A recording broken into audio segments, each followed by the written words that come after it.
Émission 903. Cette semaine, Captain America Brave New World.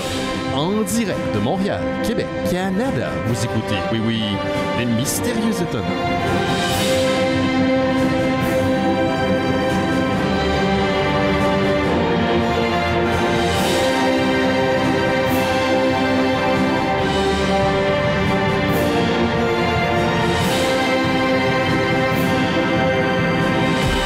Bonjour à toutes et à tous, vous écoutez Les Mystérieux Étonnants, l'émission en balado-diffusion consacrée au BD et à l'ensemble de la culture populaire. Ben oui, même quand il fait chaud. Ben non, merci Wiko. C'est ça, nos studios, je suis entouré d'une équipe dont les membres n'en sont pas à leur dernière itération. Je vous les présente à l'instant. Sa voix saurait faire fondre l'adamantium. Valérie Guérilla est avec nous. Salut Valérie! Oh damn! Merci! C'est encore un compliment dirigé vers ta voix. Ben oui, c'est gentil, merci beaucoup. C'est des métaux extrêmement rares. Je connais pas leurs propriétés, mais très difficile à faire fondre aussi, ouais. Oui, exact. Crème bim. Hey, merci beaucoup Val de te joindre nous cette semaine. Simon ne pouvait pas, puis là il y a une vague de chaleur sur Montréal qui est vraiment intense. Donc c'est pour ça que Val est à distance, elle est chez elle dans la climatisation, parce que moi dans mon vieil appart de 1942, j'en ai pas. C'est pas la faute de l'année de la création de l'appartement bien sûr, mais le fait que je suis cheap puis j'ai pas acheté de climatisation. Voilà. Tout à l'heure, Laurent va se joindre à nous. Et c'est le 23 juin. On enregistre l'émission en direct le 23 juin. Fait que, I guess, bonne fête Québec. Mais on parle de Captain America Brave New World en fait, en dernière partie d'émission. Peut-être qu'on pourrait rebrander certains des acteurs avec des noms d'acteurs, actrices québécoises. Pour se retrouver. Là, tu vois, Simon aurait dû être là pour ça, mais on va faire un effort. Ouais. Ouais, on pourrait ça. Comme recréer un panthéon Avengers, mais dans le panthéon québécois, mettons. Est-ce qu'il serait bon? As-tu vu la story qu'il a publiée aujourd'hui sur son Instagram? Il a fait une édition JMP de stationnement incitatif. Fait qu'il y avait il se promenait dans des stationnements incitatifs grâce à Google Maps et en bas à gauche, il y avait la face de Jean-Marc Parent. De superposer par-dessus le fauteuil. Puis j'étais assis dans mon sofa, essayé de pas trop brûler, et je me suis dit, je connais quelqu'un de vraiment, et je dis ça sans ironie, hyper brillant et créatif. J'aurais jamais pensé à ça. Génie. Ça n'a pas rapport. Puis moi, je le dis haut et fort depuis que je connais ce gars-là. C'est un coup de foudre amical exceptionnel. Je veux dire, des fois, je me pince. Je suis tellement privilégiée d'être dans l'environnement, dans le cercle de cette personne-là. Puis à chaque fois que tu vas lui dire, Simon, ce que tu as fait, c'est vraiment brillant, tu sais, bravo. Il fait juste recevoir ces compliments-là avec beaucoup de réserve, tu sais, beaucoup, même limite un peu de, tu sais, pas qu'il ironise, mais tu sais, il y a de la difficulté à recevoir ça. Puis je sais pas s'il comprend à quel point c'est un génie. Mon guess, c'est non. mais je pense qu'il reçoit plus qu'il recevait avant. Oui, ben oui. C'est puis vraiment... ça fait partie des raisons pourquoi je l'adore. C'est quelqu'un d'autocritique puis qui est toujours en évolution. Fait que si vous n'êtes pas abonné à son Patreon, là, oui, c'est le temps, là, chaîne parce vidéo. Que ça n'a pas de bon sens. C'est un chef-d'œuvre. Yes. Patrimoine immatériel de l'UNESCO. Il va avoir quelques affaires, puis il va avoir le chaîne vidéo. Dans 1000 ans, quand les archéologues du futur vont déterrer ce qui était le Québec, ils vont découvrir les archives de Simon. Et c'est comme ça qu'ils vont reconstruire notre histoire collective grâce à l'assemblage qu'il aura fait à travers ces années d'archivage et de montage. Je pense que c'est ce qui va... Ils vont trouver que notre passé était vraiment fucké, mais peut-être que son humour va être vu comme... tu sais, peut-être que ça va être ça, les archéologues, des fois, par leur théorie, on n'a pas accès directement au passé, ils ont une vision erronée de du passé, puis ils vont penser que le monde pensait tout de même, ou riait tout de même. Ça serait pas la fin du monde. Il y a beaucoup de bienveillance dans la façon dont ils traitent de ces sujets-là. Ouais. En tout cas. J'ai reçu ma carte de club vidéo, puis je suis bien contente. Oui, c'est ça. Pour vous la montrer. C'est quoi, c'est quand tu payes combien par mois pour son Patreon? Je me rappelle plus, mais il y a quelques tiers, là. Tout ça est extrêmement abordable. Pour le prix d'un café, vous allez pouvoir avoir accès au montage, le Chen Variety Hour. Ainsi que d'autres petits perks là, qui valent 100% leur pesant d'or. Fait que allez-y, la plug pour Simon. Puis allez voir là, pour fêter la Fête nationale du Québec, son Instagram, chaîne vidéo sur Instagram. Pour vrai, là, quand tu auras la chance tantôt après l'émission, Val, ou à la pause, prends 2 secondes, j'étais crampé. Je me disais, voyons, qui a pensé à ça. Genre. Une visite des stationnements incitatifs avec Jean-Marc Parent. Ça n'a pas rapport. Je trouve ça parfait. Protéger cet homme à tout prix. Oui, c'est clair. Je parle pas de Jean-Marc Parent, je parle de Simon. Je l'ai mentionné que Laurent va venir se joindre à nous tantôt. Il finit son quart de travail, Planète BD. Puis sinon, avant aussi, petite plug considérant le projet d'amis communs, le projet de Papier Julien, le RPG créé par Studio Cornet, qui met en vedette Julien Bernatchez et d'autres de nos amis. Ça sort ce soir de la nuit du 23 au 24 et c'est gratuit sur le site papierjulien.com. J'ai vu des extraits. Il y a même notre ami Étienne Forêt qui est dedans. Il y a l'ex-groupe humoristique Les Pic-Bois. Ça a l'air vraiment d'un projet... ça a été lancé en 2022, le 3 septembre 2022. Et ça fait longtemps que c'est en production. Et là, ça sort disponible pour tout le monde. Donc, si vous voulez mettre la main sur quelque chose d'unique, ça va être ce soir du 23 au 24, dans la nuit du 23 au 24 à minuit sur papierjulien.com. Il y a une version Windows qui va être disponible, puis aussi une version où vous allez pouvoir jouer dans votre navigateur directement. Donc, pas besoin de rien installer. C'est assez léger, donc c'est possible. Val, on a un message vocal d'un auditeur qui nous a été envoyé sur notre SpeakPipe. C'est qu'on pourrait écouter ça. Puis je pense qu'il y a une question là-dedans auquel on pourra répondre. D'accord. Joyeux 900e. Salut les mystérieux. Grâce à vous autres, j'ai écouté le film Friendship, qui était très bon. Merci pour la suggestion. Et je me posais la question, est-ce que vous êtes des influenceurs? Arc. Ouh.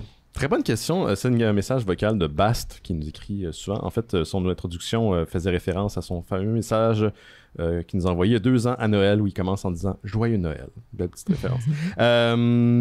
J'ai comme peur de répondre à ça. Je sais pas si je peux répondre à ça parce que je suis dedans. Peut-être que je suis trop proche. Ouais, c'est une précaution qui se vaut, là, parce que c'est à qui le rôle de titrer l'influenceur, tu sais, de le nommer dans le fond. Tu peux-tu t'auto-proclamer influenceur ou c'est dans le regard de l'autre que ça existe? Ou y a-tu des indicateurs comme objectifs? C'est quoi les KPI pour être influenceur? Comment, à partir de quand on peut se nommer? Key Performance Indicators, pour ceux qui sont pas dans les analytics à la longueur de journée. Tu peux-tu répondre à la question, toi, Val, de ton point de vue extérieur? Hein? Est-ce que tu penses que les Mystérieux Étonnants sont des influenceurs? Ben, je pense que les Mystérieux Étonnants et la communauté qui l'entoure est définitivement a une influence, tu sais. Parce que votre longévité, parce que votre reach, quoi que tu n'as jamais voulu me parler justement des stats. En fait, j'en ai aucune idée. Je regarde pas les stats. Mais tu sais, ce serait une excellente raison de lever le voile là-dessus et d'aller jeter un coup d'œil. En fait, la question plus intéressante, c'est pourquoi tu vas pas les voir. Parce que, puis c'est drôle, j'ai eu cette conversation-là avec un ami la semaine passée. J'ai pas mes obligations professionnelles. Tu as des obligations dans ta vie professionnelle. Il faut que tu fasses ta job, il faut que tu livres, puis c'est correct. Tu as des chiffres, tu as des résultats, tu as des gens qui comptent sur toi, tu as une entreprise qui compte sur toi, puis good. J'ai pas envie d'avoir ça dans ce que je considère être, là je mets des guillemets radiophoniques, mon art. Ça m'intéresse pas. J'ai pas envie de m'offrir, de me donner de la pression supplémentaire parce qu'à partir du moment où tu ouvres cette porte-là, je sais que je vais être déçu, puis je vais vouloir plus, puis là, comment t'arrives là, puis qu'est-ce que tu mets en place pour y parvenir, puis là, à partir de ce moment-là, c'est une job. C'est une deuxième job. J'ai pas envie que ça soit une deuxième job. Je comprends ta réserve par rapport à ça, mais finalement, je veux dire, c'est pas la connaissance de ces indicateurs-là qui provoquent la réaction que tu penses que tu aurais. Dans le fond, la problématique est dans la réaction, puis comment tu vas récupérer ça pour quel genre d'impulsion ça va te donner, parce que tu pourrais juste prendre connaissance de ça, comme regarder un fait objectif, voici où on en est, puis après ça, ce sera à toi d'administrer ça comme tu veux. Sauf que je me connais, donc j'ai pas envie de m'offrir cette pression. J'ai pas envie de m'enlever un plaisir à faire le show, ou je connais, ça va m'affecter, ça m'intéresse pas. Mais est-ce qu'il y a une partie de toi qui a peur d'être déçu des chiffres que tu constaterais? Ben oui, admettons, j'apprends qu'il y a juste 500 personnes qui nous écoutent, là. Je sais pas, peut-être que c'est possible. Ben, est-ce que je vais y mettre autant du cœur? Est-ce que je vais leur y mettre autant de temps? Puis encore une fois, pour quelque chose qui, oui, rapporte un certain montant, mais c'est parce que ça s'auto-suffit. J'ai pas envie de continuer en me disant « Ah, ben je fais juste ça pour 50 personnes ». Ça m'intéresse pas de savoir ça. Ben, il y a le facteur cash qui est effectivement à pondérer dans la question initiale, c'est-à-dire est-ce que vous êtes des influenceurs? Puis Louis-Charles Rainville, il dit quelque chose de très sensé. Il dit, bon, vous avez une influence, mais pas pour du cash. Oui. Donc c'est vrai, je pense qu'un des facteurs qui définit le travail d'influenceur, c'est celui de monétiser son contenu puis d'intégrer dans sa stratégie vraiment là, quelque chose comme pas l'appât du gain, mais ouais, il faut que tu produises. Il faut que tu rentabilises ce contenu-là. Fait qu'il faut que tu aies un objectif de pas juste de rentabilité, mais ultimement de profit. Puis je pense que c'est peut-être pas ça qui vous gouverne ou qui vous dynamise, au contraire. Mais c'est ça, en fond, la question, c'est est-ce que tu te places du point de vue du récepteur ou de l'émetteur? Est-ce que... c'est comme se poser la question, qu'est-ce que l'art? On a clairement eu de l'influence parce qu'à la manière de Bast, on a souvent suggéré des trucs puis les gens ont fini par le lire. Le commentaire qu'on a eu souvent, c'est quand on vous rencontre, on a l'impression de vous connaître. Ça, c'est le premier commentaire. Mais le deuxième, c'est vous m'avez fait tellement dépenser en BD. Parce que quand on parle d'une BD puis on tripe vraiment sur une BD ou sur un film, les gens, habituellement, ils vont y jeter un œil. Puis ça, on l'a eu souvent. Si on avait eu un petit 25 cents à chaque fois, j'avoue qu'on aurait un input de cash un peu plus gros. Donc, oui, on a une certaine influence, à savoir si on est des influenceurs. Nous autres, on a tout le temps fait notre truc on the side. Je pense que les gens qu'on peut potentiellement influencer, leur goût ressemble certainement au nôtre. Et donc, on coupe un peu dans peut-être ce qui est l'énorme choix qui sont devant eux. Donc là-dedans, je dirais peut-être qu'on était des guides plus que des influenceurs. Mais vous êtes des critiques, définitivement, des chroniqueurs, des éclaireurs d'une certaine façon.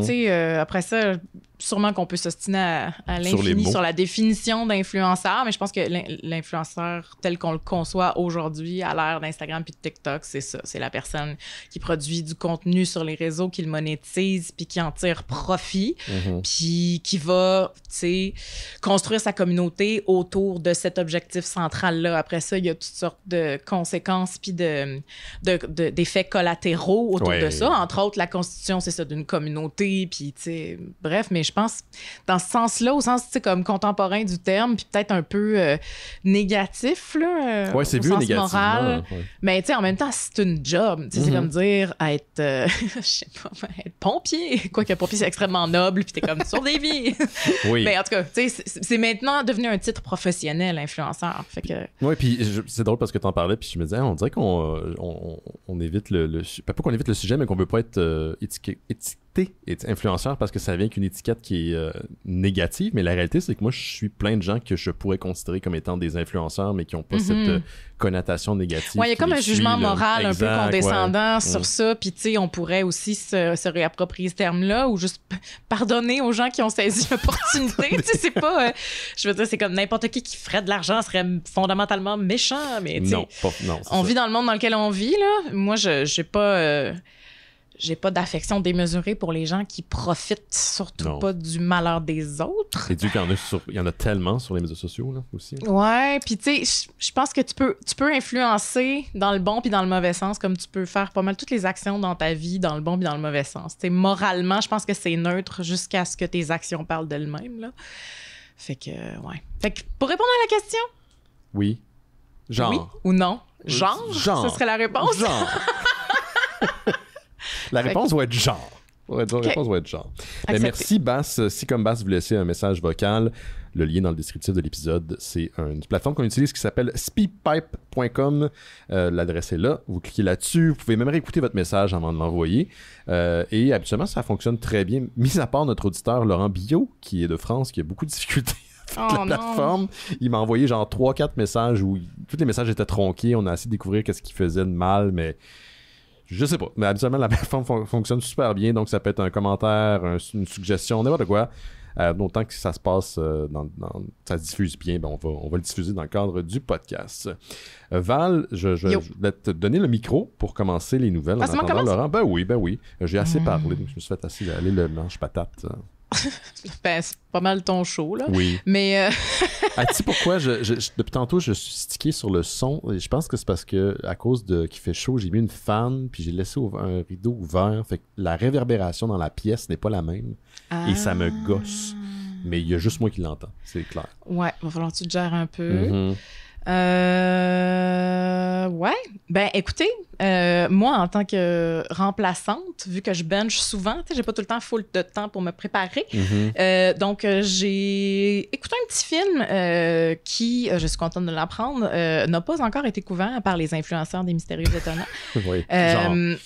Mais je pense que ça tombe pile dans votre créneau, puis je pense que les auditeurs auditeurs et les auditrices vont apprécier. C'est Spaceman de Johan Renck. C'est sorti en 2024. Ça a passé à la Berlinale en 2024. Puis après ça, ça a été diffusé sur Netflix. C'est un film qui m'a comme vraiment agréablement surpris. Je savais pas à quoi m'attendre. J'avais vu là, le preview passé avec Adam Sandler dans le rôle titre, Carey Mulligan. Je pense qu'il est mon actrice préférée, là, qui fait juste enfiler des rôles exceptionnels. Quelle actrice! Paul Dano, Kunal Nayyar, c'est celui qui jouait dans Big Bang Theory, qui jouait Rajesh. Puis Isabella Rossellini, pour ne nommer que celle-là. C'est une distribution. Là. C'est une distribution fantastique. C'est un film, d'ailleurs, qui est basé, qui est très, très riche en symbolique, qui est très beau, qui est adapté d'un roman tchèque là, qui s'appelle Un astronaute en Bohème de Jaroslav Kalfar, qui est paru en 2017. C'est une histoire très planante de mission transplanétaire. C'est un astrophysicien qui s'appelle Jakub Prochazka, qui est missionné par la Tchéquie pour une mission spatiale. Puis il s'en va à la rencontre d'un espèce de phénomène étrange. Du jour au lendemain, dans le ciel est apparue une énorme masse nuageuse mauve. On comprend que c'est comme un corps astral à des millions de kilomètres de la Terre qui est apparu soudainement. Fait que lui, il est envoyé en mission longue au-delà de Jupiter pour aller recueillir des particules au nom de la grande Tchéquie, qui, dans cet univers-là, est la nation qui porte, genre, le programme spatial le plus avancé sur Terre. Là. Okay. C'est vraiment beau comme visuel et environnement parce que ça combine, tu sais, le look un peu vintage de la technologie des années 80. Là, tu sais, imagine-toi Tchernobyl. D'ailleurs, le réalisateur Johan Renck, c'est celui qui a réalisé la série Tchernobyl. C'est tellement bon, Tchernobyl. À pas écouter en ce moment, mais c'est tellement excellent. Ben oui, c'est excellent, mais ce gars-là, il a un talent fou. Là. Mais bref, le film est vraiment superbe, là. Visuellement très, très riche. C'est ça, c'est appuyé sur ce roman-là, tu sais, qui se passe dans l'espace. En fait, c'est presque un huis clos, là. Il y a des retours sur la Terre, mais c'est l'histoire de Jakub, donc, qui est un astrophysicien, tu sais, très mindé sur le succès de la mission, sur son propre rêve, sur l'atteinte de ses objectifs, puis dans sa volonté de triompher, puis de partir dans cette mission-là, il laisse derrière lui sur Terre sa femme, qui est enceinte, Lenka. Puis, en fait, cette histoire-là, c'est l'histoire de sa solitude puis de leur éloignement. Tu sais, fait que à travers des thèmes, tu sais, de voyage dans l'espace, il y a énormément d'enjeux de solitude, d'amour perdu, de deuil, de trauma qui sont explorés. C'est un film magnifique, assez lent, qui rappelle un peu genre, tu sais, Solaris de Tarkovsky ou, tu sais, où ça rappelle un peu les meilleurs moments d'Interstellaire, quand il y avait justement de l'introspection, puis de la contemplation, puis comment, dans le fond, c'est la figure de l'astronaute tout seul aux confins de notre système solaire, a le temps puis l'espace pour réfléchir à sa propre mort, à sa propre fragilité, etc. C'est vraiment superbe. Mais là, il y a une Christie de grosse araignée. Là. C'est que tu parles de ça. Comme, oui, il y a une Christie de grosse araignée. Oui, mais là, écoutez, spoiler alert, tout le monde, là, si vous voulez voir le film, arrêtez ça maintenant, puis revenez me voir après. C'est bon. Pour les autres, oui, donc, au fur et à mesure que... Parce que là, ça fait 6 mois quand on arrive, quand on rejoint Jakub, en fait, ça fait 6 mois qu'il est dans l'espace, une mission solo. Il est toujours en connexion avec le bureau central, là, leur Houston, qui s'appelle Mission Control.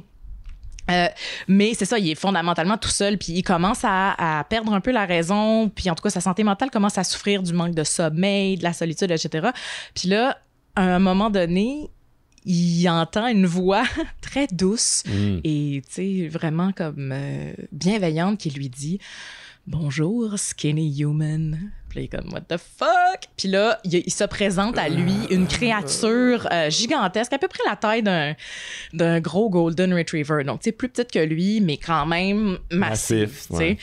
C'est comme une grosse araignée qui a des capacités télépathiques. Puis elle se présente à lui au début. T'es pas sûr s'il l'a imaginé ou il est en train de sombrer dans la folie. Fait que c'est comme un figment de son imagination. Mais non, c'est vraiment une araignée qui est là, qui est une créature qui, comme lui, en fait, est un peu un astronaute. Une exploratrice, une créature un peu paria, elle aussi, elle peut pas revenir en arrière, elle a été éjectée de son milieu, fait que c'est comme deux solitudes qui se rencontrent. Puis au fur et à mesure que ils font une partie du voyage ensemble, la créature qui s'appelle Yanouche, tu sais, vraiment développe de l'affection pour l'humain qui, lui, en retour, commence à l'accueillir dans son environnement. Puis là, ils finissent par dépendre l'un de l'autre. Il y a quelque chose de vraiment très tendre et très beau dans la création de leur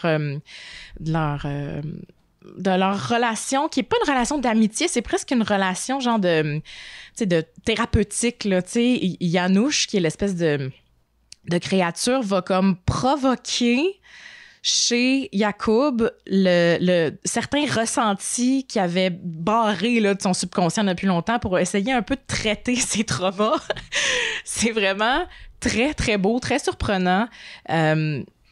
Puis ouais, j'ai envie de pas trop vous en dire non plus parce que ça comporte énormément de magie. C'est comme il y a un peu de réalisme magique dans l'espace. C'est comme c'est vraiment particulier. T'sais, c'est pas un film parfait là, je vous le dis tout de suite. Spécialement quand Audrey Tautou se pointe le bout du nez. Exactement. Puis comme j'ai toujours aimé briser la croûte des crèmes brûlées avec la petite cuillère. Ça surprend. Ce bout-là était très surprenant dans le film. Exactement.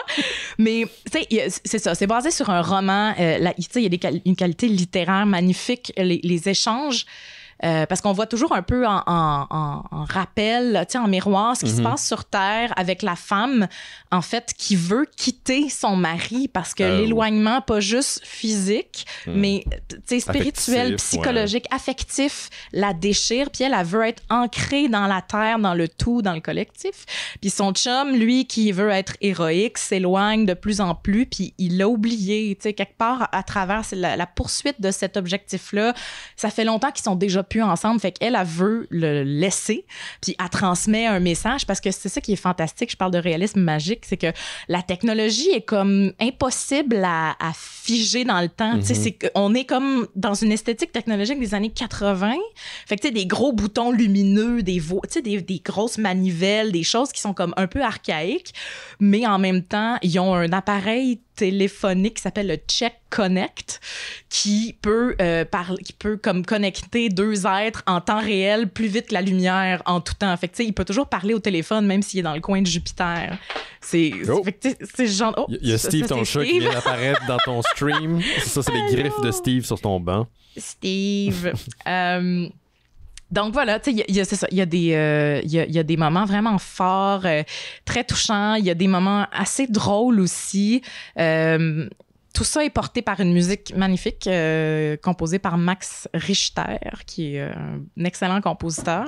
Il y a toutes sortes de rappels aussi à la culture tchèque, entre autres le livret de l'opéra d'Antonin Dvorak qui s'appelle Rosalka, qui est une magnifique fable sur une nymphe de l'eau qui voulait aimer un beau prince humain, mais qui devait sacrifier sa voix pour arriver à ses fins. Tu sais, c'est un peu comme la prémisse de La Petite Sirène, là, cette fable-là. Bref, c'est très, très, très riche. C'est vraiment beau et doux. Ça a des petites vibes, c'est ça, je disais, Solaris, Tarkovsky, Eternal Sunshine of the Spotless Mind. Tu sais, des espèces de rappels un peu... on ne sait pas si on est dans la conscience de l'un l'autre ou dans la conscience universelle, parce que plus ils se rapprochent finalement de ce nuage-là qui est la prémisse de base, ils sont supposés aller comme... Bon, Steve, collecter. Pour vrai, là, en bon chat, il a sacré de quoi en arrière de toi, là? Alors, c'était mon horloge grand-père centenaire. Ah non, pour vrai? Il a-tu cassé? Oui. Je ne sais pas. On verra plus tard. Ah mais, non. C'est de ma faute. Sacrément. Yes. Mais non, c'est lui qui l'a lancé en bas. Ouais, mais c'est moi qui l'ai déplacé parce que je voulais cacher la pile honteuse de documents pas classés qui étaient derrière moi. Pas. Ben, tant mieux. Fait que, bref, c'est ça. Ce film-là est tout à fait à voir parce qu'au-delà, c'est ça, des magnifiques images là, du deep space. Il y a toutes sortes de considérations, symboliques, genre l'égocentrisme contre l'abandon, c'est ça, le deuil contre la naissance. Tu sais, c'est bien ficelé, honnêtement. Ça fait du bien voir ce film-là. Je vous invite à l'écouter. Rappelle donc le titre, s'il te plaît, Val. Écoute, c'est Spaceman. C'est sorti en 2024. C'est avec Adam Sandler puis Carey Mulligan dans les rôles titres. Puis plein d'autres personnes. Paul Dano qui joue la voix de l'araignée. Bon. Définitivement, à voir. Merci. J'ai full aimé ça. Je l'ai pas écouté parce que j'ai un peu peur des araignées. Puis l'araignée me faisait peur dans la bande-annonce. Mais c'est ça que je disais, c'est qu'il y a quelque chose de thérapeutique. L'araignée est vraiment comme un aiguilleur de pensée. C'est une thérapeute. C'est comme un être qui est dénué de honte, de peur. C'est comme c'est comme une espèce d'entité extrêmement sage, à vie pour toujours. Là, le début de l'univers est contenu dans le nuage vers lequel il se présente. Puis elle est comme, ouais, mais moi, j'étais là quand ces particules-là se sont comme constituées. Il n'y a plus rien qui l'impressionne. C'est un épisode du Myland Cosmic, finalement, cette araignée-là. Oh. Je vais accueillir notre ami Laurent Boutin, qui est là. Je suis très mouillé. Un très dégoulinant, Laurent Boutin. Ouais. T'es venu en vélo, hein? Ouais. Bravo, Laurent. Faire un grand verre d'eau à notre ami. J'espère que t'as... j'ai amené ma gourde, mais là, écoute... Tu vas aller chercher quelque chose. Hein? C'est parce qu'ils vendent en plus dans ta face, tu sais. Mais c'est du vent chaud, c'est du vent. C'est ça, c'est un peu comme si tu te forçais, un peu comme si tu mettais ton bicycle stationnaire devant un tuyau de sécheuse, genre. Ah, c'est le fun, ça. Ah oui, c'est super agréable. Ça donne vraiment le goût. Ouais. Je suis pas sorti aujourd'hui. J'étais allé chercher du café en face, puis that's it. Ah ouais, hein. Ouais. Moi, j'avais la chance d'être à la clim à la job. Bon. Mais là, cette chance est terminée. Non, bienvenue dans mon vieil appart de 1942 où est-ce qu'il n'y a pas de clim et pas de circulation d'air. Ouais, je sais, puis après, je m'en vais dans le mien, mais dans le mien, puis qui est pareil, mais au moins, je vais pouvoir ôter mon linge. C'est sûr, je peux débrancher ta caméra, puis tu peux enlever ton linge ici, ça me dérange pas, mais... Ouais, tu risques d'être déconcentré pour faire ton peut-être, show. J'avoue que là... Moi, tout me va, ça me dérangera pas, Laurent, je veux que tu sois confortable. Oui, c'est ça. Merci. Tu veux que je poursuive, Laurent, laisser le temps de te placer, vas-y, peut-être dégoûter un peu, là? Que je sèche. Mais ouais, les araignées, faut pas que t'aies peur, Ben. Non, mais je vais essayer. C'est comme je te disais, j'ai réussi à les affronter dans Harry Potter. Le jeu vidéo, le Hogwarts Legacy, qui avait un mode d'ailleurs pour les arachnophobes, mais qui était tout aussi terrifiant que le mode avec des araignées, parce que ça devenait comme des créatures avec des yeux, et tous les extensions étaient des formes géodémétriques. Fait que ça faisait comme... C'est des araignées cosmiques ou sorties tout droit d'un jeu à la Tron. Ça me foutait la chienne tout autant. Fait que, mais il y a une couple de fois que j'ai eu un peu la chienne en jouant à ce jeu-là. Mais il faut que tu en observes des vrais, tu sais, genre comme des vidéos, juste des vidéos pour voir à quel point c'est des créatures vraiment comme fascinantes et magnifiques. C'est fascinant, mais c'est dégueulasse. Hey, je vais parler de quelque chose qui est moins dégueulasse, mais ça va dépendre de vos goûts, parce que moi, je l'aime beaucoup, mais je parle de Kevin Smith, tu vois, c'est comme j'ai un checklist dans chaque show. Je parle tout le temps de Kevin Smith. La dernière fois que je suis venu au show, tu parlais de Kevin Smith. J'ai une règle d'honneur qu'il faut que je mentionne Kevin Smith une fois par semaine, juste pour faire chier tout le monde. Non, mais c'est ça, c'est pas... Et la dernière fois que t'es venu, Val, ainsi que tous les shows depuis... OK, c'est pas corrélé à ma... Je trouve une manière de plugger Kevin Smith. Je le plug pas je le plug pas comme ça dans le void, là. Il y a tout le temps une raison d'en parler. Vous allez voir la raison. Elle est très bonne, la raison, parce que je pense qu'il y a 2 semaines, quand il est venu, Laurent, on a parlé d'un crossover qui s'en vient avec DC puis Marvel. Je me semble qu'on en a parlé. C'était Batman vs. Deadpool. Oui. Okay. Donc, le premier crossover du genre depuis presque 25 ans entre les deux compagnies, depuis qu'ils ont été achetés par des gens, Warner du côté de DC, Disney du côté de Marvel. Donc, ce genre de collaboration-là qui était plus fréquent dans leur passé, c'est un peu effrité. Je sais pas s'ils ont eu mot d'ordre de ne pas les faire, mais les gens se sont auto-censurés ou quoi, mais il n'y a pas eu de crossover en proprement parler. Et là, il y en a un qui s'en vient, qui va sortir le 17 septembre. J'en ai déjà parlé, Deadpool / Batman. Du côté de DC, qui va être suivi de Marvel, de Marvel, qui va être suivi par un de DC comme quelques temps plus tard. Et entre-temps, entre les deux gros crossovers, il va y avoir une série de one-shots. Ça, c'est des choses qu'on savait, donc qui réunissait, ou qui va réunir plutôt des personnages des deux univers. Donc, et on n'avait pas plus de détails. On savait pas qui allait s'affronter. Et dans cette série de one-shot, il y en a une qui va être écrite par Kevin Smith. C'est là le lien avec Kevin Smith. Voilà. Il va écrire un crossover entre Daredevil et Green Arrow, 2 personnages qu'il a écrits par le passé pour les 2 compagnies. Il y avait entre autres fait Daredevil, Guardian Devil avec Joe Quesada à la fin des années 90, je pense en 1998. Et il avait fait Green Arrow Quiver en 2001 avec Phil Hester, il y a très longtemps de ça. Et là, il va réunir les deux dans un numéro qu'il va écrire. Et d'autres, des crossovers, là, d'autres one-shots qui ont été annoncés. C'est un crossover Captain America Wonder Woman entre de Chip Zdarsky et Terry Dobson, quand même, Chip Zdarsky. Et un autre de Jeff the Land Shark, la pire phobie pour notre ami Jake Dion. Et Crypto, le chien qui appartient à Superman. Donc, dans une histoire qui est écrite par Kelly Thompson et dessinée par un certain Guri. Excusez, je connais pas ce. Mais les comics de Jeff, en ce moment, ils ont l'air comme très chibi.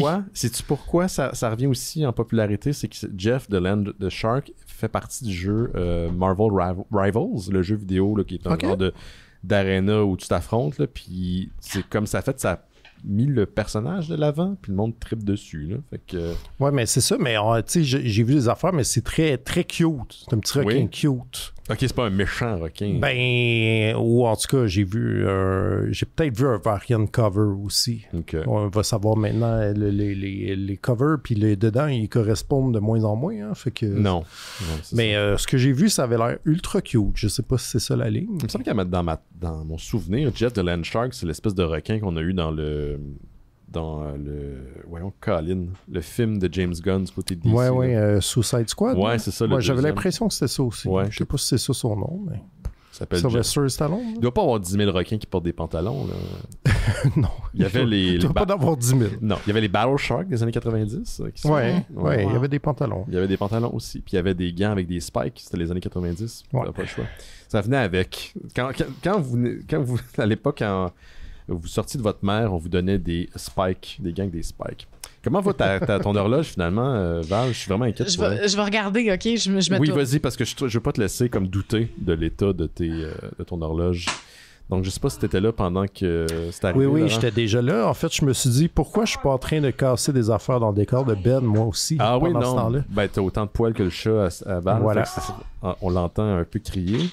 Je pense. Okay. Est-ce qu'on va lui demander à mettre ses écouteurs? Puis. Alors, les dégâts sont importants. Ah non! Mais c'est pas grave. C'est une vieille affaire. Est-ce que t'as de la vitre là-dedans? Est-ce que t'as de la. C'était, heureusement, je pense que c'est du plexi en fait. Je vais emmener le micro. Ouais. Non, c'est de la vitre, elle a pas pété. Elle a pas pété. So, we happy about that. Mais c'est ça. Je veux pas être trop glauque, là, mais c'est vidé de sa mécanique horlogère depuis un moment. Okay. Ce que c'est, en fait, c'est comme un espèce de petit hôtel à l'effigie de tes ancêtres? De mon meilleur ami qui est décédé il y a très longtemps. Ah oui, il y avait comme un petit mausolée. Oh non! Mais c'est pas grave, Vincent aurait trouvé ça très drôle. Il aurait apprécié. Peut-être qu'il va venir te hanter puis ça va voir ton ami. Hey, crime, j'aimerais ça. Ça fait 10 ans cette année qu'il est parti. Le 31 juillet, je me cherche une place pour commémorer ça. Ben, t'en avais une, mais malheureusement... Non, mais pour vrai, j'ai fait ça là parce que physiquement, il y a comme nulle part où il est, tu sais. C'est quelqu'un qui était vraiment... Hey, aparté, tranche de vie, voulez-vous le savoir ou pas? Oui. J'avais un ami, c'était mon vis-à-vis, mon âme sœur, là, mon grand ami. Puis c'est vraiment la pire histoire que vous aurez jamais entendue, mais il est mort avec sa femme et ses 2 enfants dans un accident de bagnole en 2015, en fait. Puis c'était genre une histoire les plus sordides que j'ai jamais entendues de ma vie. Puis comme tout le monde a...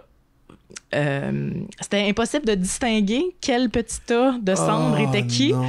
Fait qu'ils ont comme fait un bundle. Il y a eu une explosion? Oh shit. Ouais, il y a eu c'était un accident vraiment, tu sais, comme spectaculaire en voiture où il y a eu un arrêt de la circulation sur l'autoroute. Puis il y a un camion-citerne qui est arrivé, puis qui a pas freiné à temps, puis qui a comme enclavé la voiture en une espèce de jackknife, fait qu'ils sont morts là-dedans, tout ensemble. Oh mon Dieu. Oh my God. Ouais. Puis c'est ça, fait que au funérailles, il y avait pas de corps, c'était comme une inhumation de cendres. Puis la personne qui a repris ça en charge, c'est la mère du gars avec qui il était estranged depuis super longtemps. C'était comme mon meilleur ami, puis on parlait pas de notre famille respective. Fait que c'était une des choses pour lesquelles on se comprenait très bien. Fait que bref, cette personne-là, elle a mis le petit pot dans un mausolée à Laval. Personne vient de Laval, on sait pas pourquoi il est là. Puis c'est comme un nouveau columbarium, nouveau genre. Fait que c'est comme Elle a acheté une place en haut des étagères Ikea dans le coin. Oui, je sais exactement ce que tu veux dire. Tu peux pas le voir parce qu'il est trop haut, c'est ça? Tu peux pas le voir parce qu'il est trop haut. Ouais. Il est inaccessible parce qu'il est à Laval. Puis je vais dire, c'était quelqu'un qui méprisait un peu. Laval. Les banlieues. Non, mais mon Dieu, dans l'après-vie, il a pas gagné, hein? Non, mais tu sais, je veux dire, on s'en calisse, il est plus là. Non, c'est juste que... Personnellement, pour les gens qui restent, dont moi en l'occurrence, il n'y a pas de nulle part pour se recueillir. Fait que là, j'avais comme fait un petit hôtel à son effigie. Le Steve n'était pas d'accord. c'est ça. Mais c'est pas grave, je dis ça, puis l'important, c'est le vivant. Donc, Steve en ce moment. Mais voilà, c'est ma tranche de vie. Fait que le 31 juillet, je vais trouver une petite place pour me recueillir. Ah, mon Dieu. On aurait dû planter un arbre, etc. Mais... Ah oui, ça, c'est cool, ça. Ouais. Voilà. Ouais, il y a des gens qui font ça aussi avec leur cendre. Tu peux mettre des cendres au pied de l'arbre que tu plantes. Oui, mais je sais pas comment ça marche. Je pense que c'est pas dans tous les pays là, que tu peux juste comme... Non, il y a des réglementations par rapport à ça. Je pourrais pas dire que je le sais, mais... J'espère qu'on va actualiser un peu nos pratiques mortuaires funéraires parce que c'est vraiment fucking polluant, genre. Enterrer, oui. Même brûler quelqu'un. Sophie avait fait une chronique là-dessus à Décideret dans le temps. Puis, oui, c'est super très intéressant. compliqué de faire... de traiter un corps de manière comme éco-responsable. C'est bizarre à dire, mais il suffit pas de te mettre dans le compost. Là, ça marche pas comme ça. Il y a bien une affaire qui devrait être acceptée. Mais moi, je trouve ça terrible. Si, mettons, je meurs, là, ben, quand je vais mourir, mettez-moi pas, mettons, dans une urne, mais au Centre Bell. Je m'en crisse. S'il y a quelque chose qui subsiste, qui reste de moi, de mon essence, subsiste, je veux pas être là, OK? Ça me tente pas. Tu veux pas rester, tu veux pas retourner à l'intelligence universelle, retourner à la conscience. Je veux retourner, mais je veux pas que ce qui reste de moi écoute des games du Canadien. C'est comme... Ah oui, non, mais c'est ça, je veux dire. Puis personne veut être dans un mausolée de Laval entre deux autoroutes, tu sais, non plus. Non. Fait que si c'est ton eternal resting place, là, tu sais, choisissons-le quelque part dans le milieu d'une forêt de chênes ou, tu sais, quelque part de signifiant pour la personne, tu sais. Fait que ça, c'est un PSA pour tout le monde qui a à gérer les restes funéraires de quelqu'un. The more you know. The more you know. Vous pensiez pas à commencer les mystérieux étonnants et écouter, entendre ce genre de chronique. L'ensemble de la culture populaire. L'ensemble de la culture populaire, Laurent. Y compris la souffrance et le deuil. Surtout la souffrance. Bonne fête, Québec! Hey, bonne fête, Québec. Bonne fête. Hey, c'est nous. Ça, c'est très Saint-Jean. C'est très Saint-Jean. Très Saint-Jean. Ben, tu vois, on parle, puis à part Val, on est dans une cuisine, fait que c'est très Québec en ce moment. Oui, c'est une assemblée de cuisine ici. Veux-tu continuer, mon cher Laurent? Oui, je peux vous parler d'un livre que j'ai lu. Oui. Je fais ça. Tu fais ça de temps en temps? Tu fais pas juste lire des livres? BD? Pas d'image à rien, là. Non, c'est une BD. Les BD, c'est des livres aussi, Ben. Oui, c'est vrai. They had us in the first half. Il m'a eu. Sinon, je pourrais vous parler. J'ai bientôt fini de lire un livre sur la création de l'album I Get Wet de Andrew W.K. Si jamais ça vous intéresse. Bon. 100%. Voilà. J'en parlerai avec Maxime Gervais. Je suis un grand fan de Andrew W.K. Il me semble bien. Non, aujourd'hui, je vous parle d'un livre qui s'appelle Why Don't You Love Me par un auteur américain qui s'appelle Paul B. Rainey. Moi, je l'ai lu en français chez Atrabile, un éditeur suisse qui est très de qualité, mais qui fait rarement dans les traductions d'habitude. Bref, en gros, c'est comme un recueil de strips. C'est des gros strips, là, des pages du dimanche strips, mettons. Je vais vous spoiler un mini peu, là, mais pas tout le livre au complet. C'est parce que tu commences le livre puis t'es comme garoché dans quelque chose, puis c'est comme dur à saisir sur le début. T'es comme dans une famille, la mère elle a l'air complètement en dépression, le gars il a l'air d'être complètement clueless, puis genre oublier le nom de son fils tout le temps, genre à chacune des pages, puis tout. Puis là, je note de lire un autre BD, la nouveauté de Meg Mug and All, si vous vous rappelez de ça. C'est comme le chat, la sorcière, puis le hibou, là. Ça passait dans Vice. En tout cas, je suis un grand fan, mais c'est aussi très, très trash. Puis là, il y avait beaucoup de child abuse dans le volume que j'ai lu. Puis là, j'étais comme, pour elle, c'est rough. Puis là, j'étais comme, je commence à lire Why Don't You Love Me. Puis là, je suis comme, non, pas encore ça, genre. Mais finalement, il y a une twist, c'est que tout ça n'était qu'un rêve. C'est comme si ce couple-là qu'on suit se sont réveillés dans leur corps, ils sont eux-mêmes, mais se connaissent pas. C'est comme s'ils sont comme, OK, qu'est-ce qui se passe? On dirait qu'on est mariés, que ceux-ci sont nos enfants, mais moi, je faisais d'autres choses avant. J'avais un autre job. Il y a quelques mois de ça, je pense. Il y a quelques mois, non, j'ai lu ça. Ça fait une semaine. Mais quelqu'un avait parlé de cette prémisse-là. C'est vraiment intéressant Ouais. comme... ouais. Puis là, tu sais, c'est ça. Puis là, la fille est comme persuadée, comme on comprend qu'elle est en dépression depuis un bout déjà, avant d'être là-dedans, mais qui est comme juste comme whatever, je sais pas, je comprends rien de ce qui se passe, je me laisse aller, genre.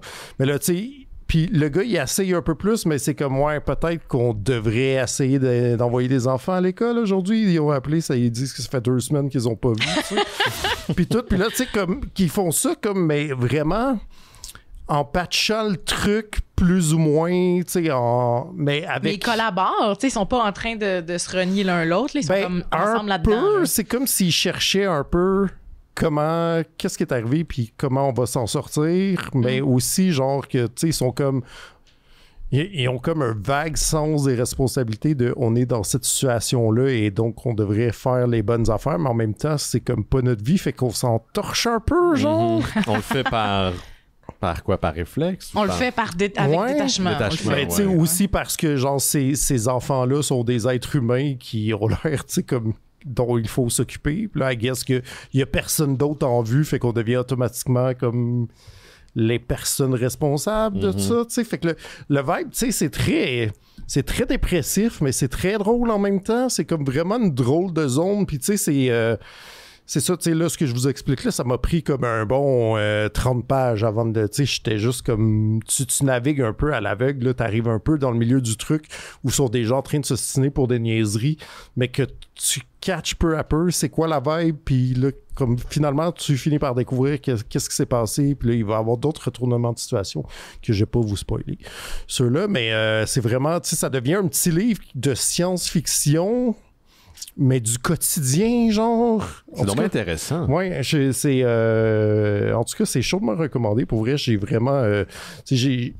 je l'ai commencé, puis au bout de 3 pages, j'étais comme, pas sûr, je vais toffer. Puis finalement, ça m'a full accroché, puis j'ai full embarqué. J'ai vraiment apprécié la prémisse. Puis ça a comme un espèce de dessin un peu clean là, de cartooniste américain là, à la Seth ou Chester Brown, mettons. Là, tu sais, comme... Qui sont 2 Canadiens. Ouais, c'est vrai. Bonne fête, Québec. Bonne fête, Québec. C'est nous, ça aussi. Mais tu sais, ce genre de ligne claire qui a l'air moderne, mais des années 70 en même temps, là, genre. Mais vous checkerez ça si vous tombez là-dessus, parce que j'ai full trippé. Rappelle le titre, s'il te plaît. Ça s'appelle Why Don't You Love Me? Le titre en français est laissé en anglais pareil. Fait que, il existe en anglais aussi, là, je sais pas c'est qui l'auteur? Il s'appelle Paul B. Rainey. Rainey, ça s'écrit comme Bob Gainey, l'ancien... Bob Gainey? Bob Gainey, l'ancien capitaine des Canadiens, mais avec un R plutôt qu'un G. Excellent callback. C'est drôle, Laurent, parce que tu n'étais pas là quand je parlais. Ce que tu viens de nommer, là, tu sais, l'espèce de flou entre les frontières temporelles puis les styles de fiction, ça rejoint beaucoup ce dont moi j'ai parlé. Espèce de science-fiction du quotidien, réalisme magique. Ouais. J'adore ça, ce genre de vibe-là. Moi aussi. Que t'es comme... Quand il y a juste une affaire qui est un peu off, tu sais, mais que sinon, ouais. Puis c'est comme compris que dans cet univers-là, dans cette réalité-là, c'est accueilli, accepté comme tel. Il y a pas de... C'est la vraie définition de suspension of disbelief. Là. Ouais, c'est juste vraiment. OK. Ouais, très drôle. Hey, en passant, je sais pas pourquoi ça me fait penser à ça, mais vendredi dernier, je suis allé voir Amadeus au cinéma moderne. Puis j'avais jamais vu ça. J'ai vraiment oui, j'avais un chef-d'œuvre. J'ai capoté. C'est hyper moderne. Le film a 40 ans en plus. Là, c'est très surprenant. Le film a 40 ans.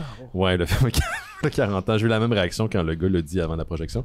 Mais en sortant, la personne avec qui j'étais a dit hey, regarde. Tu t'identifiais-tu à Salieri? Non, T'étais une Salieri, non? Ben, je sentais sa souffrance, mais ce que je trouvais triste, c'est qu'en fait, il y avait juste un petit élément à changer, puis ces 2 hommes-là auraient pu être des amis très proches. Tu veux c'était dire quoi cette chose-là? L'attitude de marde de Molière? Oui, c'est L'ego. L'ego, exactement. Mais en sortant, la personne à qui j'étais, elle dit ah, regarde en face, il y a comme. Il y avait un genre de façade qui nous a comme attirés. C'était comme en bois, comme du vieux bois. Pensez encore, là, je fais une autre référence à Harry Potter, là, mais pensez à Diagon Alley, les espèces de boutiques qu'il y a dans cette allée-là, dans cette ruelle-là. Puis c'est une place qui s'appelle la librairie, mais c'est pas juste une librairie, Joie de livres, c'est une librairie bar. Et au niveau de l'esthétisme, c'est pour ça que je vous parle de la devanture, Ça me faisait penser beaucoup aux Chapters, des fins Chapters qui étaient sur Sainte-Catherine dans le temps, un grand magasin de livres sur 3 étages qui a été déplacé, qui a été en fait fermé. Puis il y avait beaucoup de la boiserie là-dedans, puis il y avait un feel qui faisait très vieille bibliothèque ancienne. Puis ils ont essayé de recréer un peu ce style-là à l'intérieur de cette librairie qui est aussi un bar. Puis pourquoi je pense à ça, c'est parce qu'il y a une section New Weird dans le fond. Puis je sais que c'est pas exactement de ce qu'on parle, mais j'ai passé devant, puis je me suis dit, il faut que je plug cette librairie-là, parce que ça fait juste, à l'époque, ça faisait 10 jours que c'était ouvert, donc ça fait peut-être comme... Joie de lire. Joie de lire, exactement. C'est en face du cinéma moderne. Ils ont une sélection de cocktails. J'en ai pas pris, là, on n'a pas bu là-bas, on t'a juste fouiné un peu. Sélection de cocktails, il y a de la bouffe.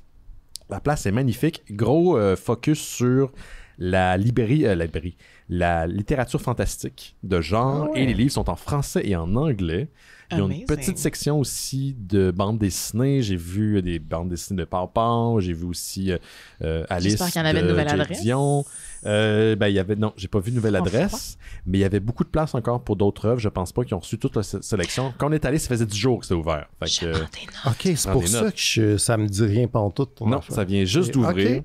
C'est vraiment une place qui, si vous êtes des nostalgiques du chapter, vous allez vous trouver votre compte. Puis c'est drôle parce que j'ai écrit à notre ami commun, Phil Tremblay, qui... c'est lui qui dit toujours « Moi, j'aime ça les animaux ». Puis c'est un grand fan de... Les animaux, ils savent. Ils savent, oui. Et c'est un grand fan du Chapters, puis j'ai envoyé, puis j'ai dit « Hey man, il y a cette place-là qui vient d'ouvrir », puis il m'a envoyé juste une photo de sa blonde. Il était déjà allé. C'est clair. Ils ont un radar, ces deux-là, pour trouver des bonnes places. Mais c'est un peu mon rêve, en fait, cette place-là. Mm-hmm.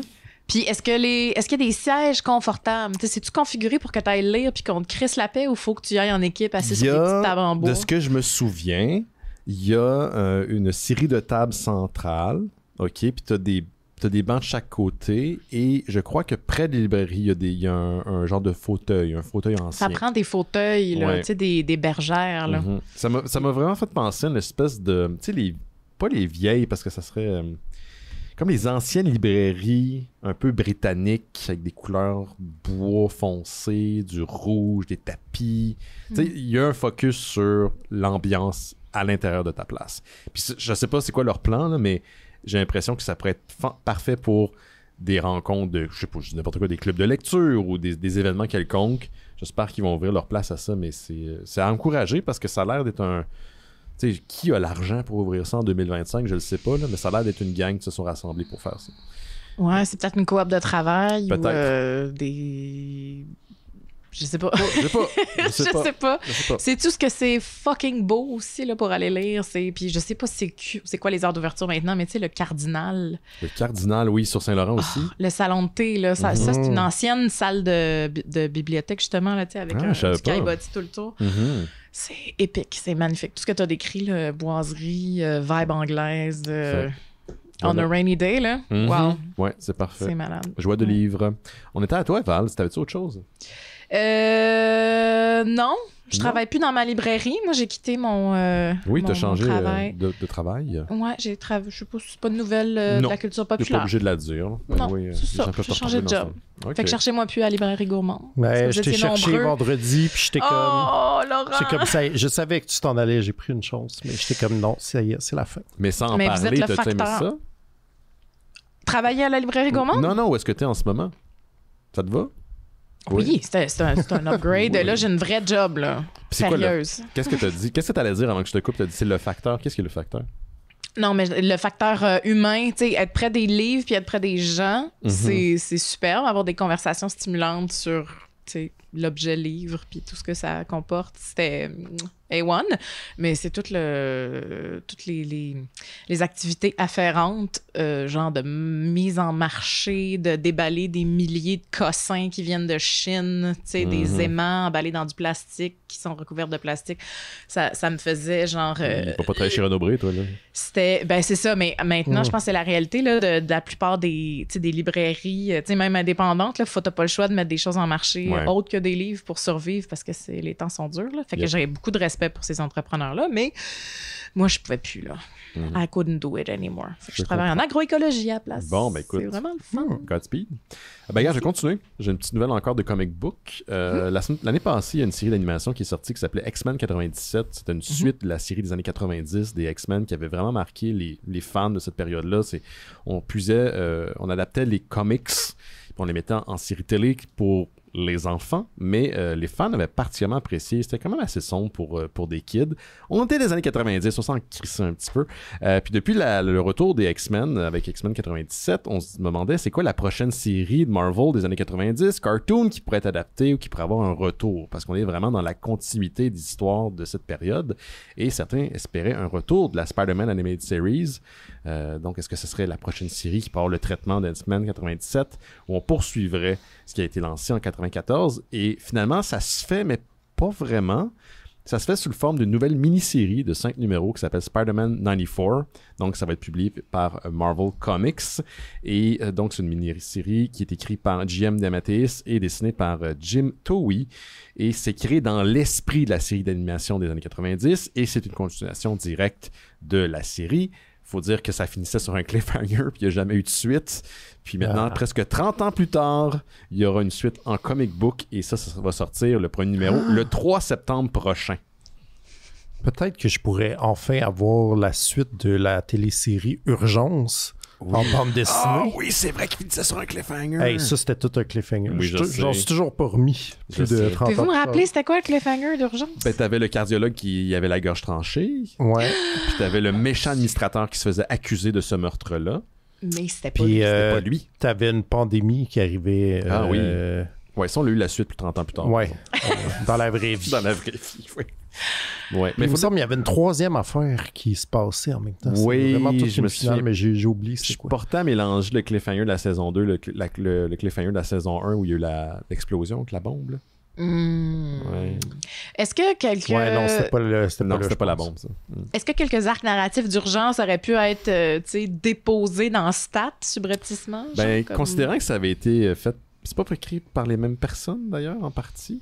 Je pense pas parce que Urgence, c'était le fabuleux duo La Roche-Tremblay. Ouais. Mhm. Puis Stat, c'est pas ça. Stat, c'est pas. Je sais qu'ils sont plus ensemble, mais il n'y a pas une des deux. Hey, je sais plus. Hey. J'allais dire que c'était le gars de District 31, mais je me mélange avec un Pourquoi autre est-ce que affaire. Simon est pas là pour nous dire ce genre d'affaires-là?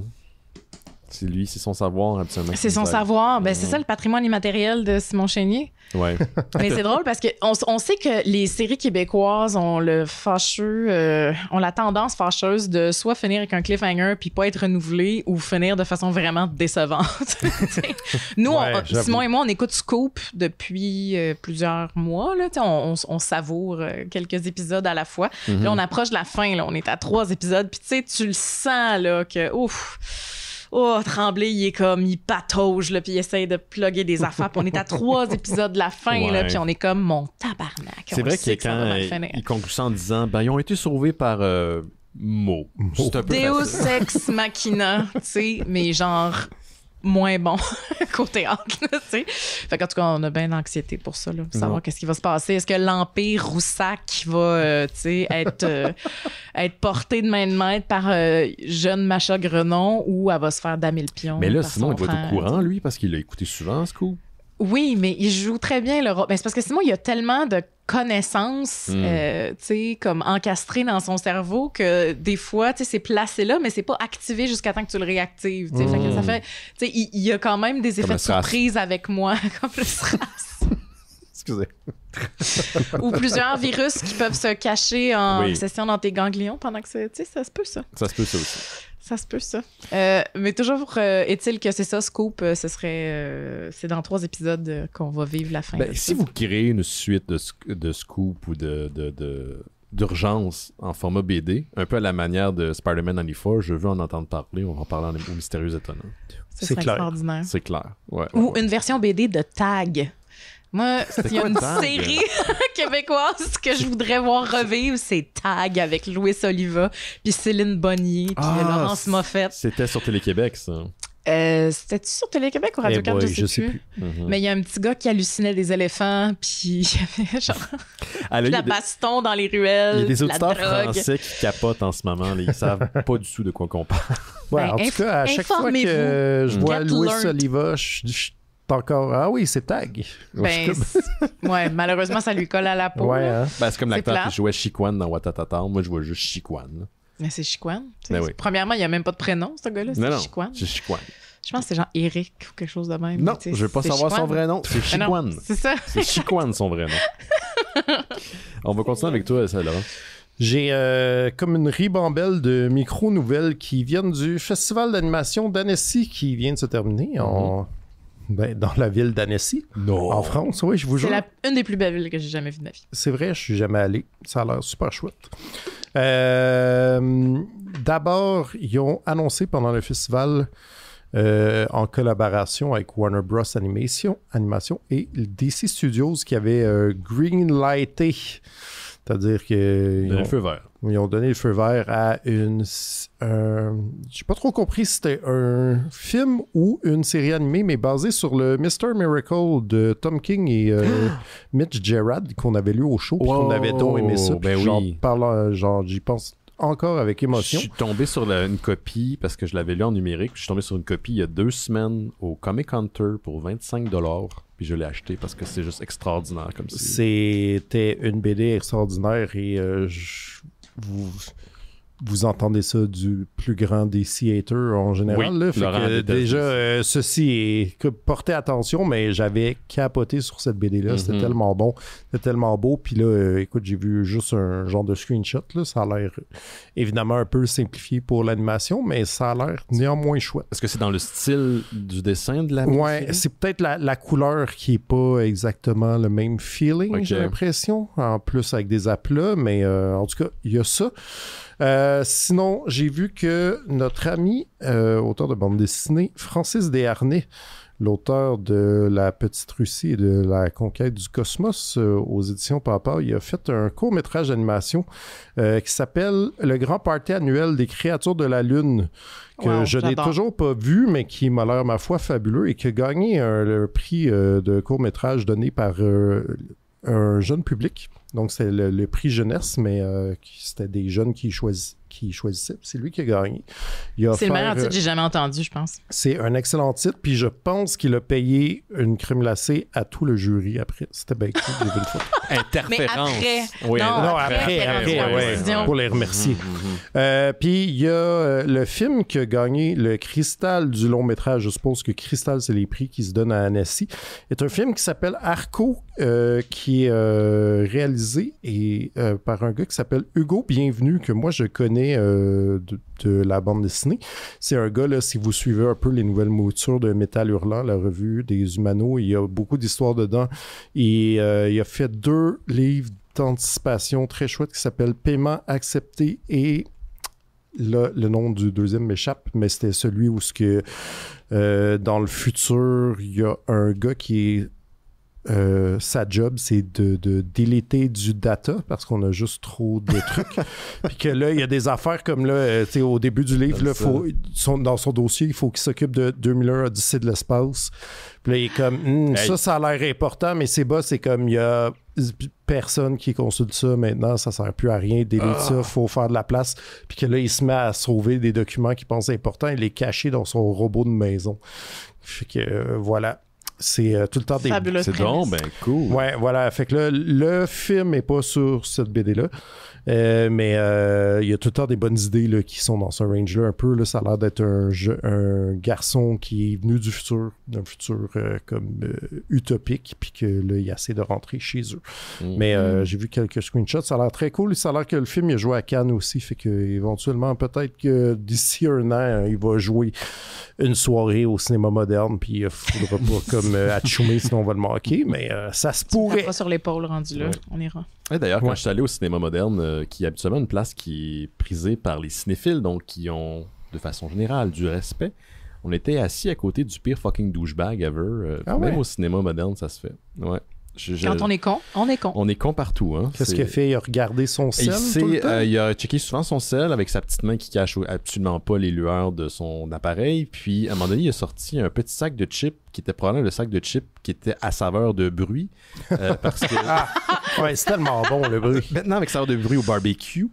Puis, tellement qu'il y a une madame... il y a une madame en arrière devant lui qui vient de demander d'arrêter de manger ses crises de chips. Puis ça, à quoi il a répondu « What? » Parce que oui, il fallait qu'il réponde, il fallait qu'il sorte cette carte-là. Puis il a continué à obtempérer. Attends, mais c'était-tu un anglophone ou... C'était quelqu'un qui absolument ne voulait pas parler français parce que plus tard, ma date était allée aux toilettes en bas et il y avait une longue file de dames qui attendait devant la salle des toilettes. Et c'est ce dude-là qui est sorti. Et quand elle lui a dit qu'est-ce que tu faisais là, c'est la toilette des femmes, il a fait comme What do you say? What? Puis il jouait c'est vraiment le Hooper douchebag, c'était lui. D'après moi, c'est lui qui a mordu le premier autre qui est devenu aussi un douchebag, qui a mordu un peu comme les Schtroumpfs. C'était le patient zéro, Le là. patient zéro, oui, c'est ça. Wow, OK, incroyable. c'est qui? Donne-moi son nom, je sais son pas. descriptif complet, on va le trouver. C'est de la frustration de vieux monsieur, c'est juste pour dire que ces gars-là existent encore. Ça me fait tellement chier. Obviously, c'est en plus, je veux dire, t'es allé voir Amadeus, c'est pas le film le plus silencieux. Il y a moyen de manger tes chips puis que ça fasse... je les entendais, moi aussi. Non, mais je veux dire, il y a moyen que ça se mute dans le bruit si t'es un peu intelligent, tu sais. Je veux dire, il y a de la musique forte, là. Oui, puis il y avait une belle bouteille d'eau qui couinait quand il a... comme la mienne. Comme la tienne, mais il faisait exprès. Je pense qu'à partir du moment qu'on l'a averti... Ah ouais, OK. Le personnage principal de l'histoire, c'est ce que je veux dire. De son histoire. Non, c'est nous autres qui est dans son histoire. Ben c'est ça, je te dis, lui, il est le personnage principal en tout temps, en tout lieu, parce qu'il est là. C'est comme ceux qui écoutent de la musique sur leur selle directement dans les transports en commun. Mais les gens ont comme... C'est-tu moi ou depuis genre 2 ans, là, les gens sont collectivement en train de désapprendre comment ça marche un téléphone. Pas juste écouter de la musique, pas d'écouteurs, mais genre à cette heure, là, je ne vois plus personne parler au téléphone. Là, je fais un vieux geste de middle-age. Avec tes doigts, là, puis ta main. Mais quoi qu'il en soit, c'est juste diriger l'écouteur sur l'oreille puis le micro vers sa bouche. Puis pas juste de présenter le téléphone devant sa face à une distance de 4 pieds. J'ai une théorie par rapport à ça, si vous voulez l'entendre. Je pense pas que c'est les gens, en général, je pense que c'est pas les gens, c'est ces gens-là qui avaient ça en eux déjà, qui maintenant se sentent légitimisés de le faire. Moi, ce que je veux dire, c'est que ce comportement-là, je l'observe de plus en plus, c'est répandu en cercle concentré qu'autour du douchebag patient zéro qui faisait ça, comme tu disais, parce que c'était sans sa disposition génétique. Mais là, je vois du monde qui avait pas du tout ce profil-là, là, qui font ça. C'est la normalisation du douchebagisme qui se produit. Mais c'est ce comportement-là en particulier, je comprends pas comment pourquoi les gens sont en train de désapprendre, parce que c'est pas le fun non plus. Tu sais, comme la position est pas naturelle. En tout cas. Puis en plus, ces gens-là, ils entendent jamais ce qu'on leur dit parce qu'ils tiennent mal. Fait qu'ils sont tout le temps en train de crier. Non seulement ils tiennent, puis eux n'entendent pas parce que ce n'est pas sur speakerphone qu'ils veulent non plus. Non, c'est ça. C'est pas la façon de communiquer la plus idéale. Tu sais, c'est... Steve Jobs, il l'avait pas prévu cette affaire-là. Il l'a pas vu venir, cette technique-là. T'avais-tu d'autres choses, Laurent? Sinon, je peux embrayer sur d'autres affaires. C'était tout pour Annecy. Parfait. Hey, êtes-vous fan de la série Mindhunter de David Fincher? Je l'ai jamais vu. Honnêtement, je connais pas ça. Vous connaissez pas ça. 2 saisons sur Netflix basées sur le livre du même nom, Mindhunter, qui était... C'est pas un gars cancellé qui a écrit Mindhunter maintenant? Non, je penserais pas. Non, je pense que tu... Probablement que oui. Non, je pense que tu mélanges en 2 personnes. C'était un profileur du FBI? Est-ce qu'on parle de la même personne? Ah non, pas du tout. C'est le Tammet, c'est quoi son nom? David Neil Gaiman. Non, c'est vraiment pas la même personne.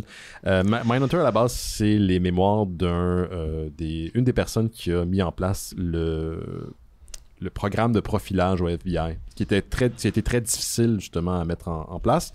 Et la série, c'est une série qui a été produite et certains épisodes sont réalisés par David Fincher, qui est basé sont inspirés de ce livre-là, mais c'est une fiction. Il n'y a rien dans le livre qui... oui, il y a des éléments, là, parce qu'il y a des tueurs en série qui ont vraiment existé, mais c'est romancé, c'est une dramature. Donc, il y a eu 2 saisons, malheureusement, puis un peu à la manière d'Urgence, après 2 saisons, c'est fini sur un cliffhanger. Non. Il n'y a jamais eu de suite. Pas Michel Dumont qui baigne dans son sang. Oui, à la fin de Mindhunter, cette image-là... Non, mais c'est ça, je cherchais le nom d'acteur. Il y a la gorge tranchée. Oui, je sais. J'ai encore il n'y a jamais eu de screenshot de ça, mais il vit dans ma tête. Dans mon panthéon de créatures qui sont mourantes, blême, il y a lui puis E.T. Ouais. OK. Ils sont exempts, ouais. les deux. Je pense que la scène est Avec un son hommage à but, ouais. E.T. dans le caniveau. Ouais, je comprends. Surtout quand il fait... Les deux m'ont sûrement fait pleurer, gars. Oui. Tu sais, qu'est-ce que je Les disais, deux là? aiment beaucoup les M&M's.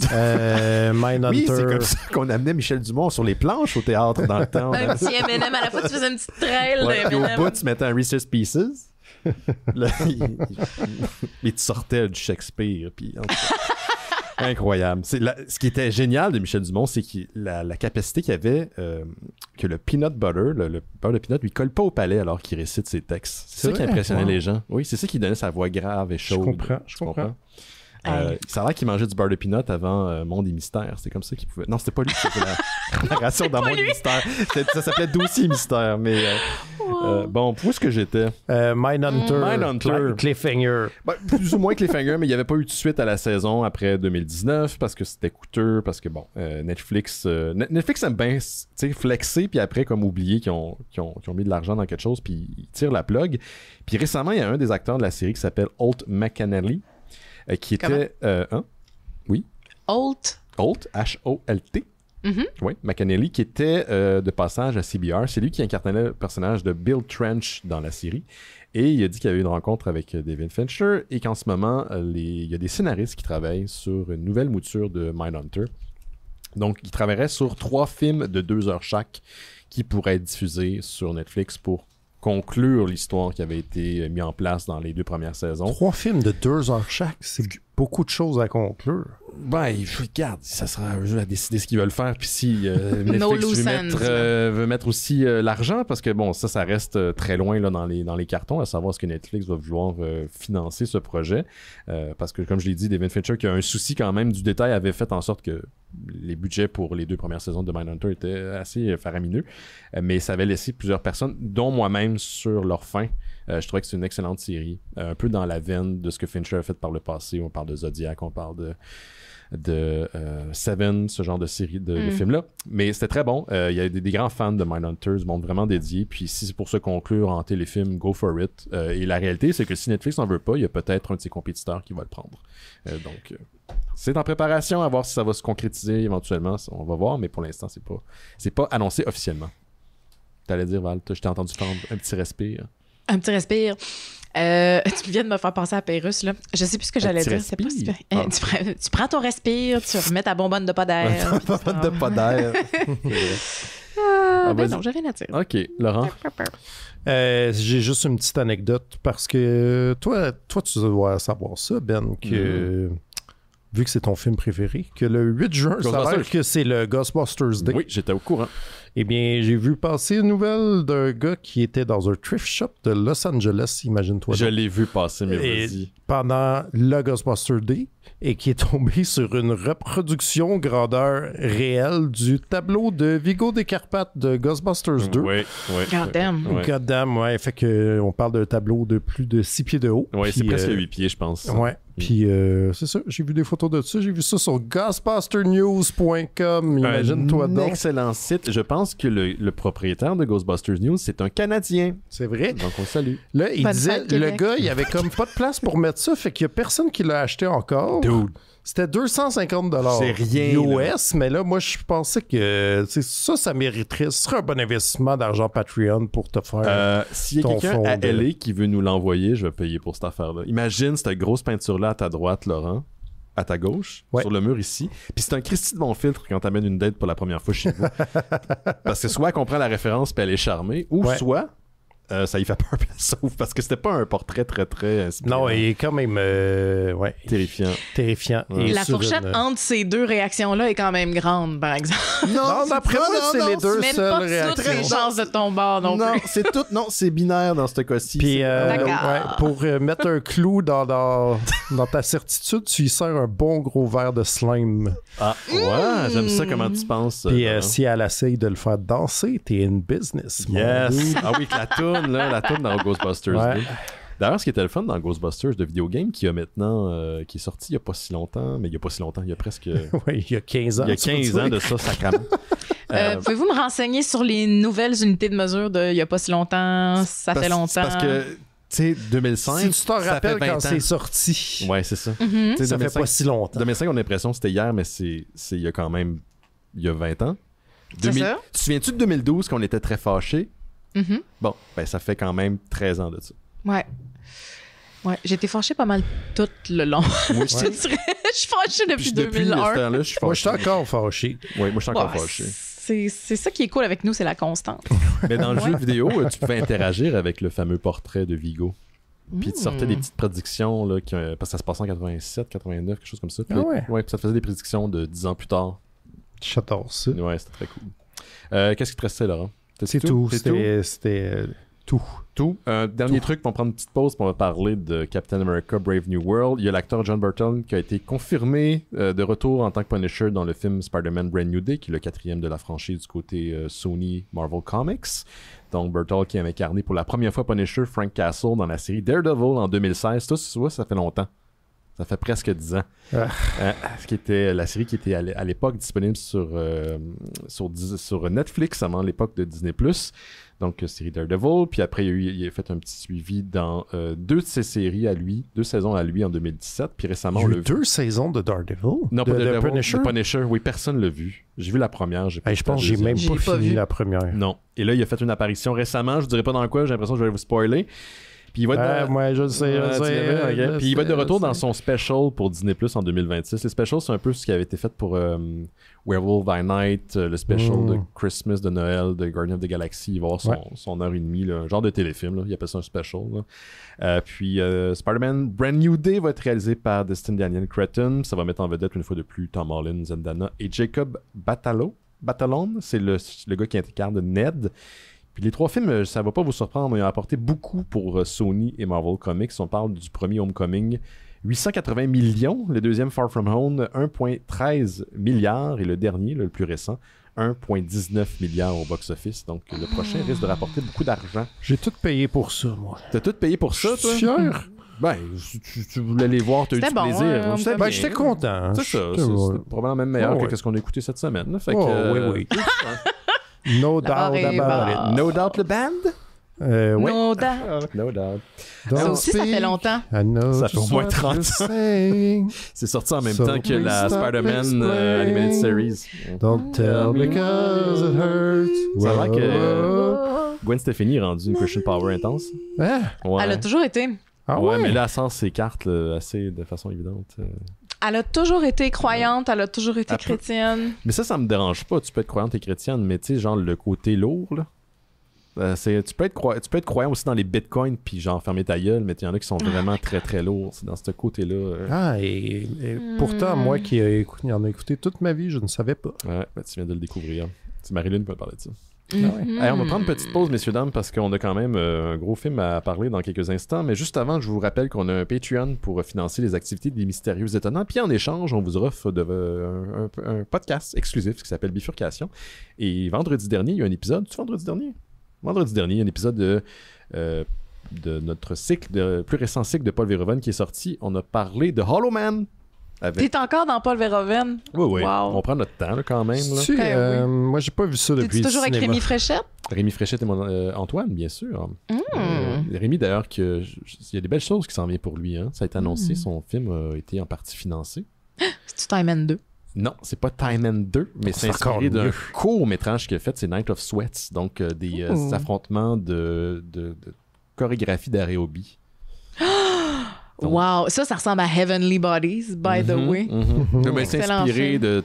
Un des plein films préférés de films, Simon, là. d'ailleurs. Ah, je savais pas. J'ai jamais vu. Ouais. Jamais vu. Et c'est excellent. Je suis sûr. Il y a plein d'affaires qu'il faudrait que je regarde. J'ai jamais vu Le Parrain. Bof. Heavenly Bodies avant le Bof. parrain, pour vrai. Bof. Je pense que j'écoute tout le temps les mêmes films en boucle. Tu vois, j'ai réécouté Roadhouse en fin de semaine. Ah, Oh, ça c'est bon. Tellement bon le premier Roadhouse. Pourquoi je parlais de ça? Ah ouais, c'est ça. Fait qu'en échange de votre contribution, vous avez accès à notre podcast exclusif, Bifurcation. Le dernier épisode qu'on a fait, c'est sur Hollow Man avec Kevin Bacon. Ben oui, c'est Paul Verhoeven qui avait réalisé ce film-là. Cette semaine, ça va être The Black Book, qui marque en fait son retour en Europe après son passage aux États-Unis, qui, ma foi, m'a surpris. J'ai vraiment aimé Black Book. Je m'attendais à absolument rien. Puis non, c'est très divertissant. Si vous voulez nous aider, le lien est dans le descriptif de l'épisode. Pour l'équivalent d'un café par mois, vous faites en sorte qu'on peut produire les Mystérieux Étonnants, garder les lumières allumées et produire de temps en temps des spin-offs, donc des des podcasts dérivés, dont Terry Cheese d'Or, Taikaiju et Noël Cheese d'Or. D'ailleurs, le plus récent épisode featured Valérie Guérilla. C'était le spécial sur Bye Bye 94. Ouais, on est dû pour un autre petit là. Ouais. Mais il y a le Noël des campeurs, tu sais, je veux dire, cet été, là. Ouais. Mais c'est parce que là, il fait trop chaud, on peut pas être productif. Non, c'est impossible. C'est anti-Noël, ce qui se passe en ce moment. Ouais, c'est clair. On est disponible d'ailleurs sur toutes les plateformes, Apple Podcasts, YouTube, Music, Spotify, Amazon Music et plus des 300 archives. Dernières archives des Mystérieux Étonnants sont disponibles sur notre site internet. On est sur Facebook, Instagram et les autres plateformes de bullshit, mais on est surtout sur Discord auquel vous avez accès en contribuant au Patreon des Mystérieux Étonnants. D'ailleurs, si vous abonnez au Patreon, écrivez-moi directement à travers la plateforme, puis je vais vous envoyer un lien vers notre Discord. C'est un serveur privé où tout le monde échange. C'est comme Internet, mais sans trop de cul. C'est une très belle communauté où on parle de plein de trucs. Des fois, on écoute de la lutte ou des films durant l'hiver ou l'automne, durant la période d'Halloween, par exemple. Ouais, c'est ça. Octobre, on écoute souvent des films d'horreur. C'est une belle communauté, pour vrai. C'est vraiment le fun. Puis c'est moi le seul... Je pense la seule plateforme de médias sociaux que je consulte d'une manière quotidienne. C'est vraiment une belle plateforme, c'est vraiment cool. Donc voilà, puis pour notre Patreon, vous pouvez vous abonner et vous désabonner quand vous voulez. Tous les fonds sont amassés, sont remis dans les Mystérieux Étonnants. On prend quelques instants, une petite pause, puis on revient à Captain America, Brave New World. Bon verre d'eau. Oui, ça sent bien.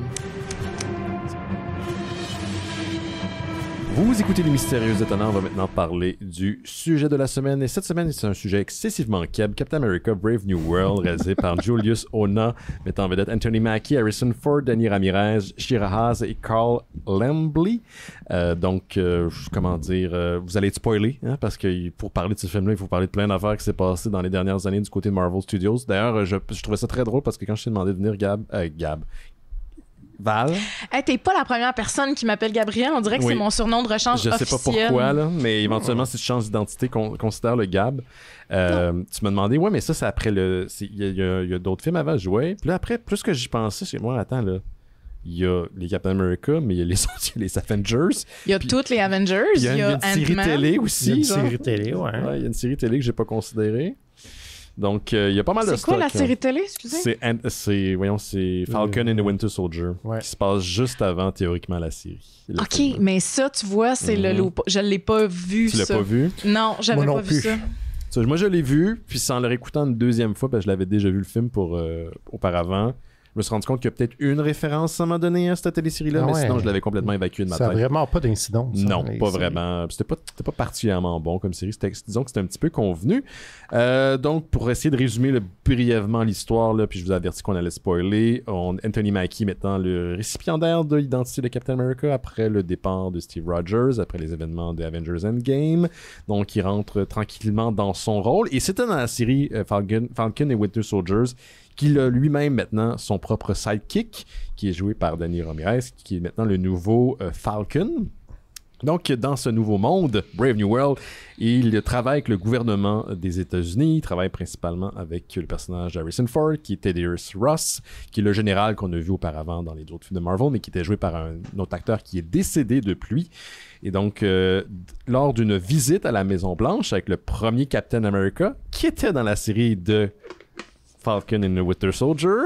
Isaiah, il était là? Isaiah était là. Il y a un programme en lui qui se fait activer. Il y a une tentative de meurtre qui se fait sur le président des États-Unis. Et donc, il se retrouve emprisonné. Donc, Sam Wilson tente d'essayer de l'innocenter. Et en essayant de l'innocenter, il trouve qu'il y a un complot beaucoup plus large qui englobe un super vilain qu'on n'a pas vu depuis le début du MCU, hein, qui est joué par Tim Blake Nelson. Faut dire que c'était l'époque où c'était Edward Norton qui jouait Hulk, donc ça fait quand même très longtemps. Ouais, ça fait très loin. Et qui aussi implique le président des États-Unis lui-même. Et ça, c'est comme un running joke là, depuis les événements de Eternals, parce que ça aussi, il aurait fallu peut-être écouter Eternals. Ben, je l'ai écouté. Et voilà, il y a une masse célestiale qui s'est développée dans C'est ça, Celestial Island, exactement. C'est Angelina Jolie, là. Oui, c'est pas elle exactement. Non, mais c'est à cause d'elle. C'est un Celestial qui est en train de naître dans l'océan Indien et donc qui recèle un nouveau métaux que les gens veulent de différentes nations veulent se battre pour avoir. Donc, il y a ça qui est impliqué là-dedans. Puis ça, éventuellement, va venir certatement aux X-Men parce que le métal en question, l'adamantium avec Wolverine et tout ça. Donc, un petit film de 2h et quelques.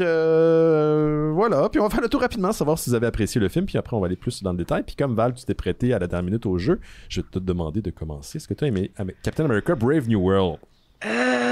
Pour ceux qui sont en train de regarder le podcast en vidéo, voient mon sourcil relevé, puis mon air un peu dubitatif, ma position plus relaxe que dans la première partie, c'est-à-dire les jambes à côté sur mon petit pouf.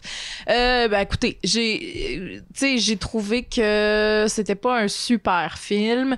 Je vais donner du crédit à la chorégraphie de certains combats, genre les scènes de combat sont vraiment cool. J'ai vraiment été touchée par le personnage d'Isaiah. J'ai aimé la critique sociale des luttes raciales en filigrane du film, même si c'était pas la chose la plus front and center. J'ai aimé le personnage de la petite agente secrète. Oui, Shiraz. Ruth Bat Shera.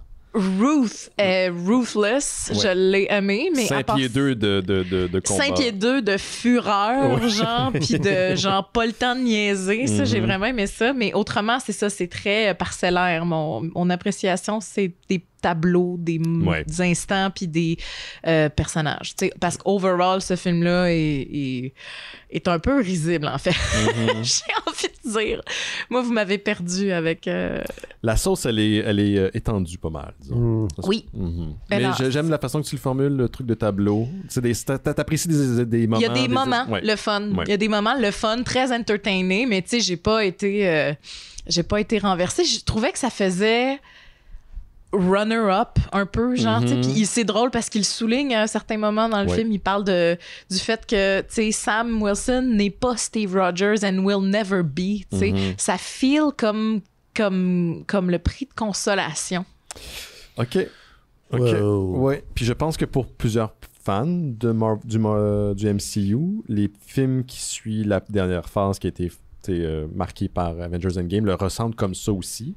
Ouais. Parce que c'est un peu à la manière des comics là, quand dans les comic books, des fois il y a des événements marquants puis on va jouer avec les cartes puis on va faire des nouvelles équipes avec des nouvelles combinaisons puis ce genre de proposition là arrive dans les comics, mais j'avoue que si c'est que par le MCU que t'expérimentes avec ces personnages là et ces histoires, ça peut être un peu perturbant, surtout si t'as trippé sur ceux qui étaient là auparavant puis que t'as suivi pendant quand même presque plus que 10 ans, tu sais. Ouais, puis c'est pas juste la déception de pas retrouver, tu sais, l'équipe originale puis de pas avoir des caméos de Tetra Superstar, c'est plus comme OK, mais tant qu'à aller ailleurs, allons ailleurs, tu sais, c'est quoi ce Brave New World là qu'on essaie de nous vendre, parce qu'au final à sortir un titre comme ça, Brave New World, avec le type d'intrigue qui a été présenté dans ce film là puis le type de mécanique, tu sais, quand même très convenu qu'on a vu dans plein d'autres films avant, tu sais, l'espèce de sleeper agent qui s'éveille sous l'effet d'un stimuli, puis tu sais, ça faisait Zoolander, ça faisait guerre froide. Ça, Zoolander. C'est ça, tu sais, j'étais comme OK, ils ont vraiment pas pris de risque en fait. Brave, pas tant. OK. Tu sais, c'est plus ça. Merci, il aurait pu aller ailleurs. Bon survol, toi, Laurent. Tu sais, des fois, là, tu regardes un film puis tu te dis je vais avoir oublié ça dans une semaine. Là, ce qui est arrivé, c'est plutôt que chaque instant s'effaçait au fur et à mesure. Comme si... Mais là, ça, c'est une condition médicale, ça, Laurent. Faut que tu ailles consulter. Là. Ton amnésie est inquiétante. Quand tu veux enregistrer, mettons, t'as un vieux tape à cassette. Oui. Il y en a une qui joue, puis l'autre, elle enregistre. C'est comme si mon cerveau, il n'avait pas pesé sur enregistrer. J'ai tout oublié au fur et à mesure que ça se passait, tellement tout ceci ne t'intéressait pas. Va dire ce que tu voulais dire. Ça avait pas l'air d'avoir d'incidence. Je veux dire, j'étais comme... Bon, c'est vrai que, mettons, Captain America, Falcon, Winter Soldier, c'est pas des personnages pour lesquels j'ai de l'affection particulièrement, mettons. T'aimais-tu Steve Rogers dans le temps? Correct. Mais tu sais, j'ai pas d'animosité contre. J'ai pas... Ce film-là ne m'a pas fâché, mais j'ai pas... pas attaché, d'aucune manière. Puis là, j'ai passé le film à me dire, tu sais, j'étais comme, bon, William Hurt, il est mort. Puis là, on a mis Harrison Ford. Puis là, j'étais comme, mais en fait, Est-ce qu'on a vu le général Ross depuis le film avec Edward Norton? Non, on l'a vu, il a été dans Avengers Infinity War. Ouais, ben c'est ça que Mais brièvement. Là. Mais c'est ça, tu sais, j'étais comme, pourquoi me ramener tous ces personnages-là de v'là 25 ans que tout le monde avait oublié, puis c'était bien correct de même. Je veux dire, je les aime sur papier, là. Je suis un fan, et tu sais, j'en ai lu des Hulk, je suis content, tu sais. Oui, t'en as lu en maudit des Hulk. Ben, j'en ai lu en maudit, mais je suis comme, hey, pour vrai, je me rappelle même pas du leader dans ce film de Hulk-là, genre. Tellement ça fait longtemps, puis tellement il n'y avait pas d'incidence sur rien dans on ce l'a vu, temps-là, c'est l'abomination. On le voit dans une espèce de nouvelle à la télévision. Là. Effectivement. Pour nous le rappeler. Là. Puis lui, on l'a revu aussi dans She-Hulk. Oui, c'est vrai. Mais tu sais, comme ça, c'était des caméos. Justement, ça jouait plus avec le fait que, hey, on va rechercher des vieilles cochonneries. La blague est là aussi. C'est ça, la blague est là. Le leader d'un culte. Là, on va me rechercher des vieilles cochonneries que tout le monde avait oubliées. Puis là, j'ai l'impression qu'il faudrait que je trouve ça nice, genre. Mais alors que, tu sais, je suis un peu comme Val, là. Je suis comme, ceci, on dirait qu'on est un prix de consolation. Tu sais, comme, je catch les références, mais j'avais pas de besoin qu'on me parle des Eternals tant que ça. J'avais pas de besoin qu'on vienne chercher ça. J'avais pas de besoin. Tu sais, le Hulk rouge, là, même dans les comics, c'est dole. Je suis comme, on n'a pas de besoin d'un deuxième, il y en a déjà un, tu sais, comme... Not my Hulk, c'est ça que tu veux dire. Puis je veux dire, même ce qui est... C'est pas intéressant dans le comic, mais la partie qui est intéressante, c'est que, genre, le général Ross, il a viré tellement crackpot qu'il s'est fait ça à lui-même. Il s'est consciemment rendu le Hulk rouge pour enfin péter la gueule à Bruce Banner, dans les comics. Ouais. Alors que là, non, il a comme passé un virus en douce. On l'a transformé en Hulk. Puis, bon, c'est ça. Puis tu sais, je trouve que tout ça, puis pour justement un film qui est un Captain America, qui s'appelle Brave New World, qui a un personnage qui ressemble furieusement à des personnages de la vraie vie à la présidence des États-Unis en ce moment. Ce film-là est complètement apolitique. Oui, il n'y a pas le choix. C'est fou, c'est vite. C'est fou comment ce film-là fait vraiment attention de ne pas passer aucun message d'aucune façon que ce soit. Genre. Et pourtant, il y a des gens qui l'ont. Il y a pourtant des gens qui l'ont vu. Là, l'actrice qui joue justement Ruth est d'origine israélienne, donc il y a des gens qui ont tous vu un complot là-dedans. Là, fait que, ouais.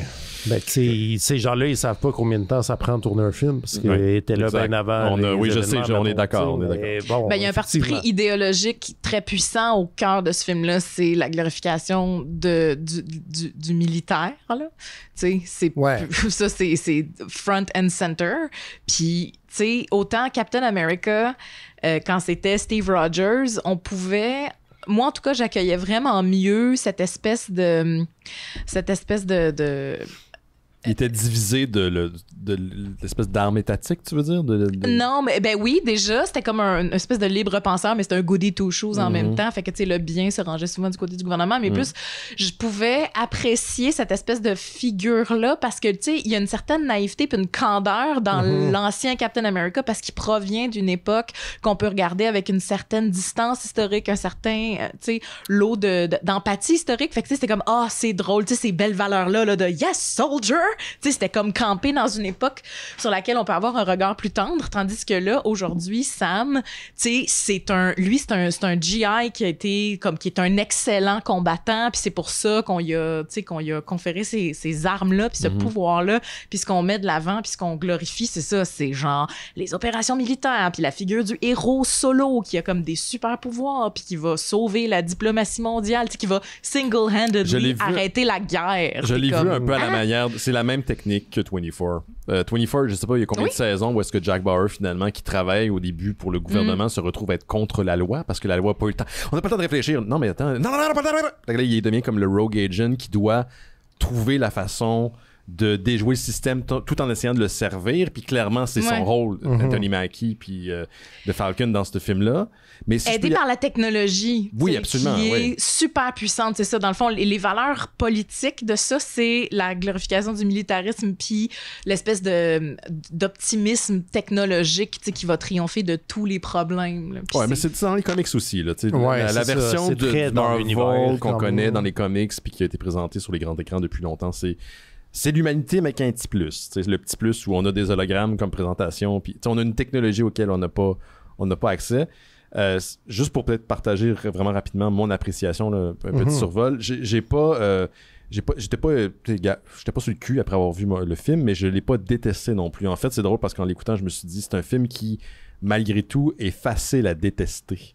Puis les critiques ne sont pas nécessairement non légitimes, mais je trouve que ça va être un film qui a rien de plus à apporter. Il n'y a pas d'identité propre dans le sens que c'est pas un Guardian où on s'approprie le matériel source, où on en fait quelque chose d'un peu différent, qu'une marque ou une patte vraiment identifiable.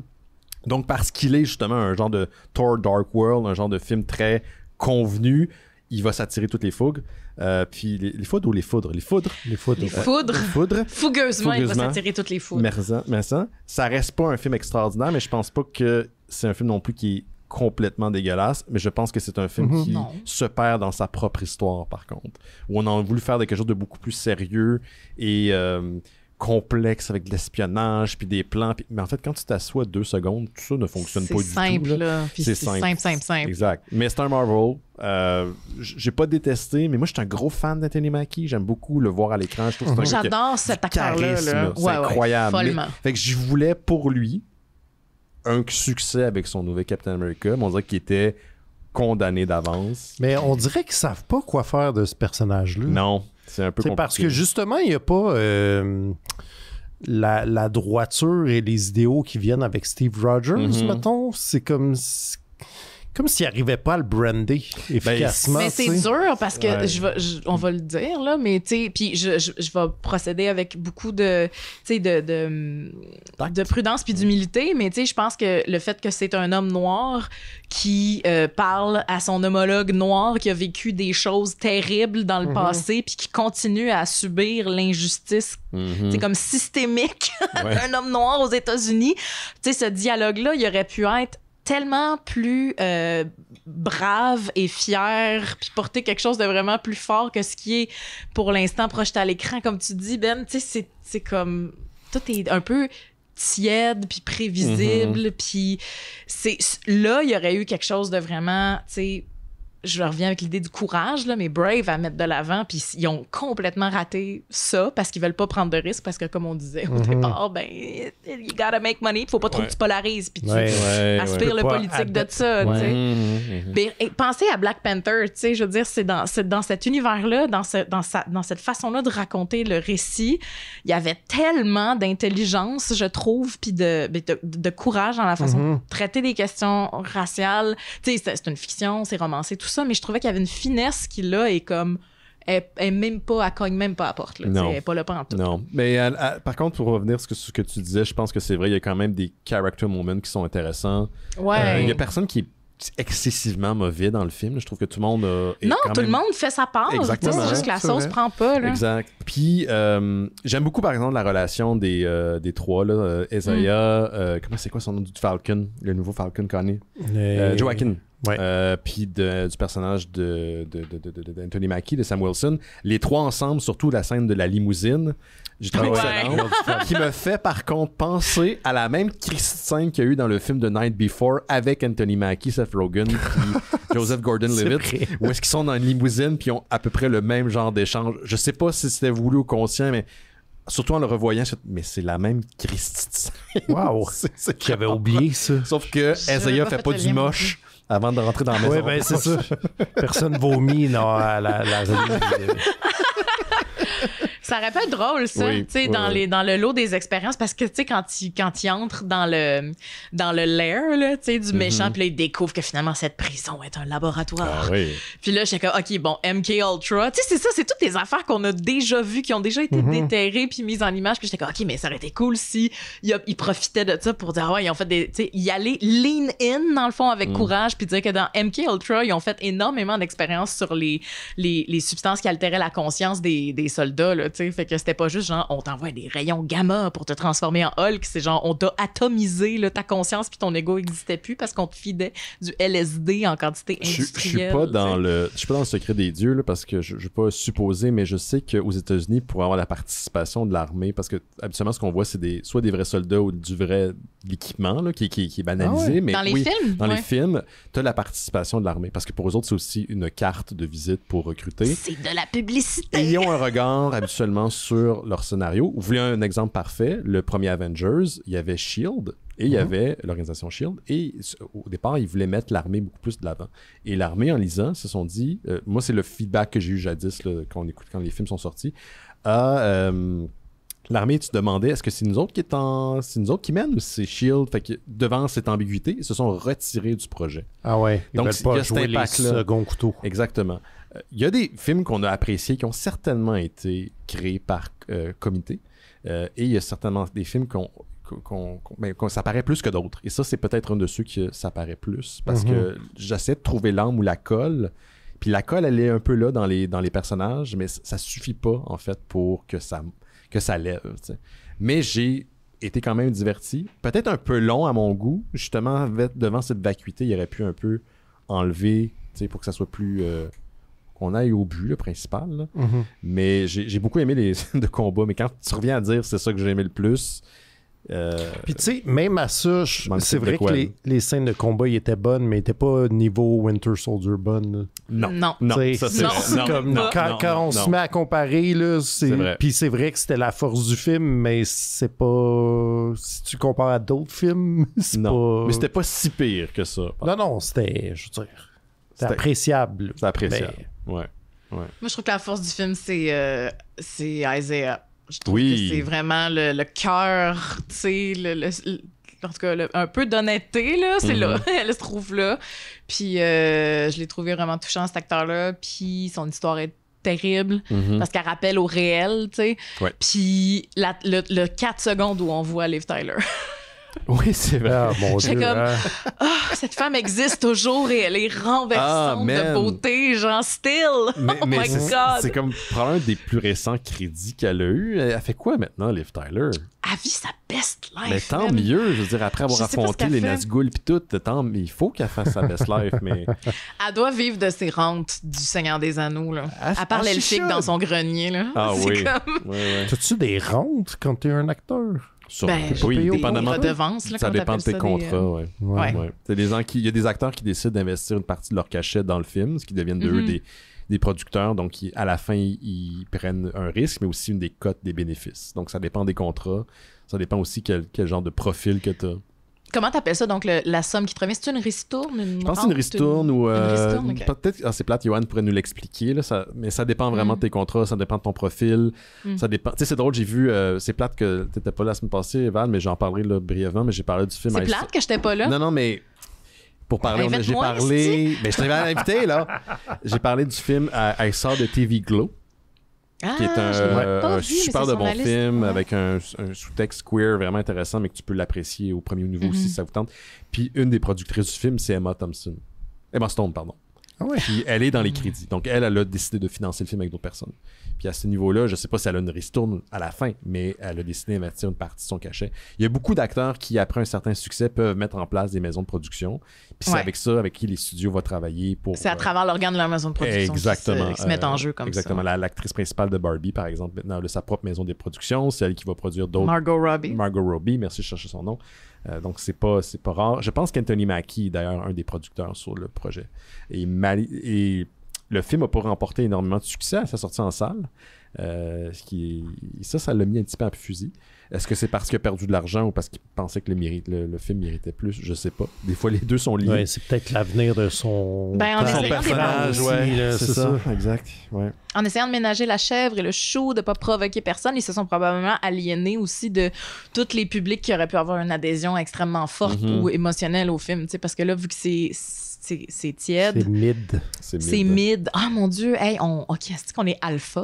Ouais. Oh my God, Ah ouais, c'est so hein, mid. Le film, il mettait ses mains dans ses poches, fait qu'il était un peu Je soumis. suis pas sûre que Gen Z puis Alpha disent ça. Non, mais j'ai vu une vidéo d'un gars qui faisait c'était comme genre comment tu mets tes poches de comment un mâle alpha. Là. C'est pas une joke là. Ah, Mais là, c'est ouais. une joke, mais ça c'est pas une joke que j'ai vu ça. ok, genre des instructions sur comment Oui. se mettre les mains dans les poches Uh-huh. pour pas avoir l'air. Ouais. Ok. Ouais, wow. ouais, soumis. Soumis. Exceptionnel. Soumis. Ouais. Les mains dans mes Parce poches que- de façon soumise. Ça, c'est plus inquiétant. On a tellement d'affaires à penser, nous, les hommes. Tu sais Oui. pas ça, toi, Val, mais Vous avez nous, raison. Je on voudrais pas subit être un une homme. pression constante. Le fardeau de votre... Ouais, puis vous sentez toujours le regard des autres sur vous, votre corps, Toujours. vos actions. Toujours. C'est- Non, mais ça, sans Lo faire- siento, esti. Santo ou Pas moi facile. Santo? Lo siento. Je te feel. Ah, je te file. Ok. C'est un petit peu éloigné de Captain America. Je pense qu'on a fait le tour. Au contraire, on est tout à fait dans l'utilisation de l'espagnol parce que maintenant, c'est ça. Captain America, c'est un homme noir. Son sidekick, c'est Ça m'explique. une personne latino. Yes. Qui, C'est pour ça qu'ils peuvent faire des opérations au Mexique sans que ça crée ça d'incidents Ouais. Ben oui. diplomatiques. Ouais. Ah, puis on n'a pas dit Esposito, qui est, Ah, qui est oui, le lui, méchant, esti. Tu sais, ce Qui est gars-là un des répète méchants. le principal, en fait. T'as pas besoin de deux ennemis. Ils ont, là. Il est ils ont un tellement peu cool. dilapidé son star power dans des petites scènes un peu ordinaires, mais est-ce que ce gars-là est typecasté jusqu'à la fin de ses jours, Mais puis je pense qu'il adore Je pense ça. qu'il aime. Lui, il a eu comme un regain avec sa carrière dans les dernières années, là, puis je l'ai vu dans des vidéos de Comic-Con, puis il a l'air à vraiment triper sur ce qu'il fait. Il soigne la coolness, ce loup-là. genre. Ouais, mais il est Qu'importe comme, ce qu'il il est fait. résigné, lui, il est pas comme, ah Non. non, tu sais, je suis encarcané dans le rôle que vous Ah, m'avez il donné, trippe. j'aimerais ça sortir de là, il est juste comme, yeah! Il a du je suis Disney bien. Money, il a joué dans The Mandalorian, puis un film de Captain America. Tu penses-tu qu'il est pas heureux? Il y a une chance qu'il revienne 25 pas pour faire des suites. Il est content. Là. Ouais, Il- puis Tu sais, il apprend du invité nouveau dans tous les texte. Comic-Con du monde. Ben à voilà. C'est ça, tu sais, Exact. c'est comme, c'est Darth Vader, là. Mais juste un dernier truc, je voulais revenir à ce que tu as dit, parce que je l'ai lu la run de Falcon quand il devient Captain America dans les BD, puis c'était un peu aussi un problème où le personnage vivait dans l'ombre de Steve Rogers, puis c'est bien de le rappeler parce que je pense que c'est un combat qui est intéressant pour le dit personnage, mais c'est pas facile de sortir de ça parce qu'après tu fais juste adresser le fait que je ne suis pas Steve Rogers, donc tu Ouais. rappelles à ton public qu'il n'est pas Steve Rogers. C'est comme un. Ouais, genre mais de- c'est ça, mais c'est parce que justement, il faut le moment où il devient lui-même Autre pour chose. C'est qui, ça. tu sais. Puis je l'ai you're pas not Steve Rogers, who are you? Ouais. tu sais? Mais ça, dans le Vas-y. film, ils ont essayé de nous le servir. Et je Mollement, pourrais pas là. dire exactement. Mais oui. C'est quoi Mais le statement? C'était quoi? Non, c'était quand que ça se passe dans le film. Où il devient son propre Captain America. J'ai cherché.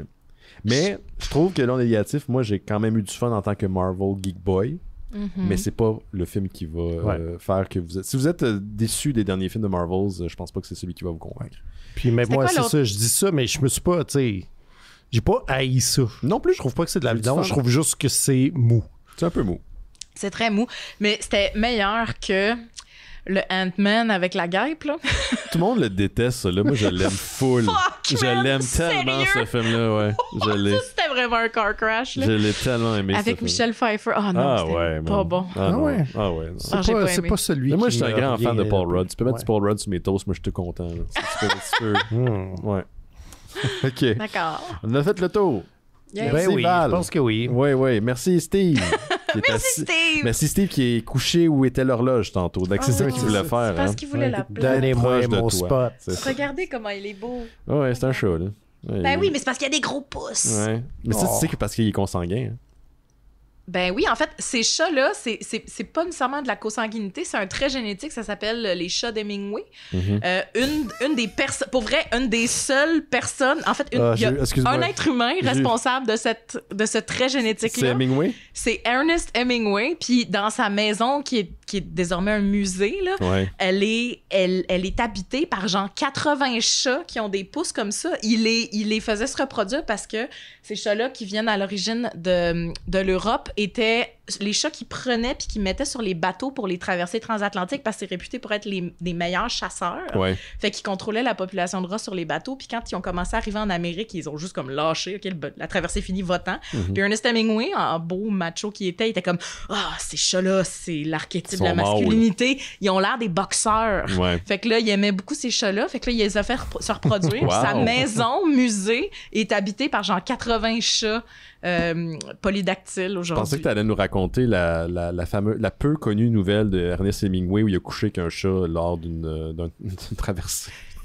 durant la Deuxième Guerre mondiale. Non, mais ce serait une belle histoire là, tu sais, de Ouais. rugged masculinité, Ouais, puis après de avoir compagnonnage bu. froid mais sécurisant. Tu sais. Qui expliquerait les moustaches des chats.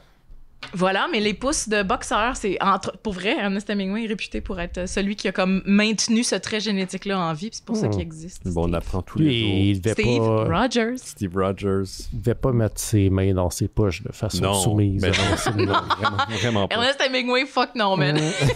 Oh, C'était non. l'ultime mâle. Hey, bonne fête Québec! Hey, bonne Merci, fête, bonne fête, Québec. Québec. Merci Val, merci Laurent, merci à vous autres à la Merci, maison. Ben. Vous avez la chance d'aller jeter un coup d'œil à notre Patreon durant la semaine. Abonnez-vous s'il vous plaît. On en a besoin d'abonnés pour garder les lumières allumées. Puis, ben, il y a un bifurcation qui va sortir cette semaine. Puis, éventuellement, peut-être Noël chez Isidore durant la période, je sais pas, l'année prochaine pour Bye Bye 95, sans doute. On va essayer de faire de quoi avant, là. C'est ça. OK. Faites attention aux autres. Ciao. Bye bye.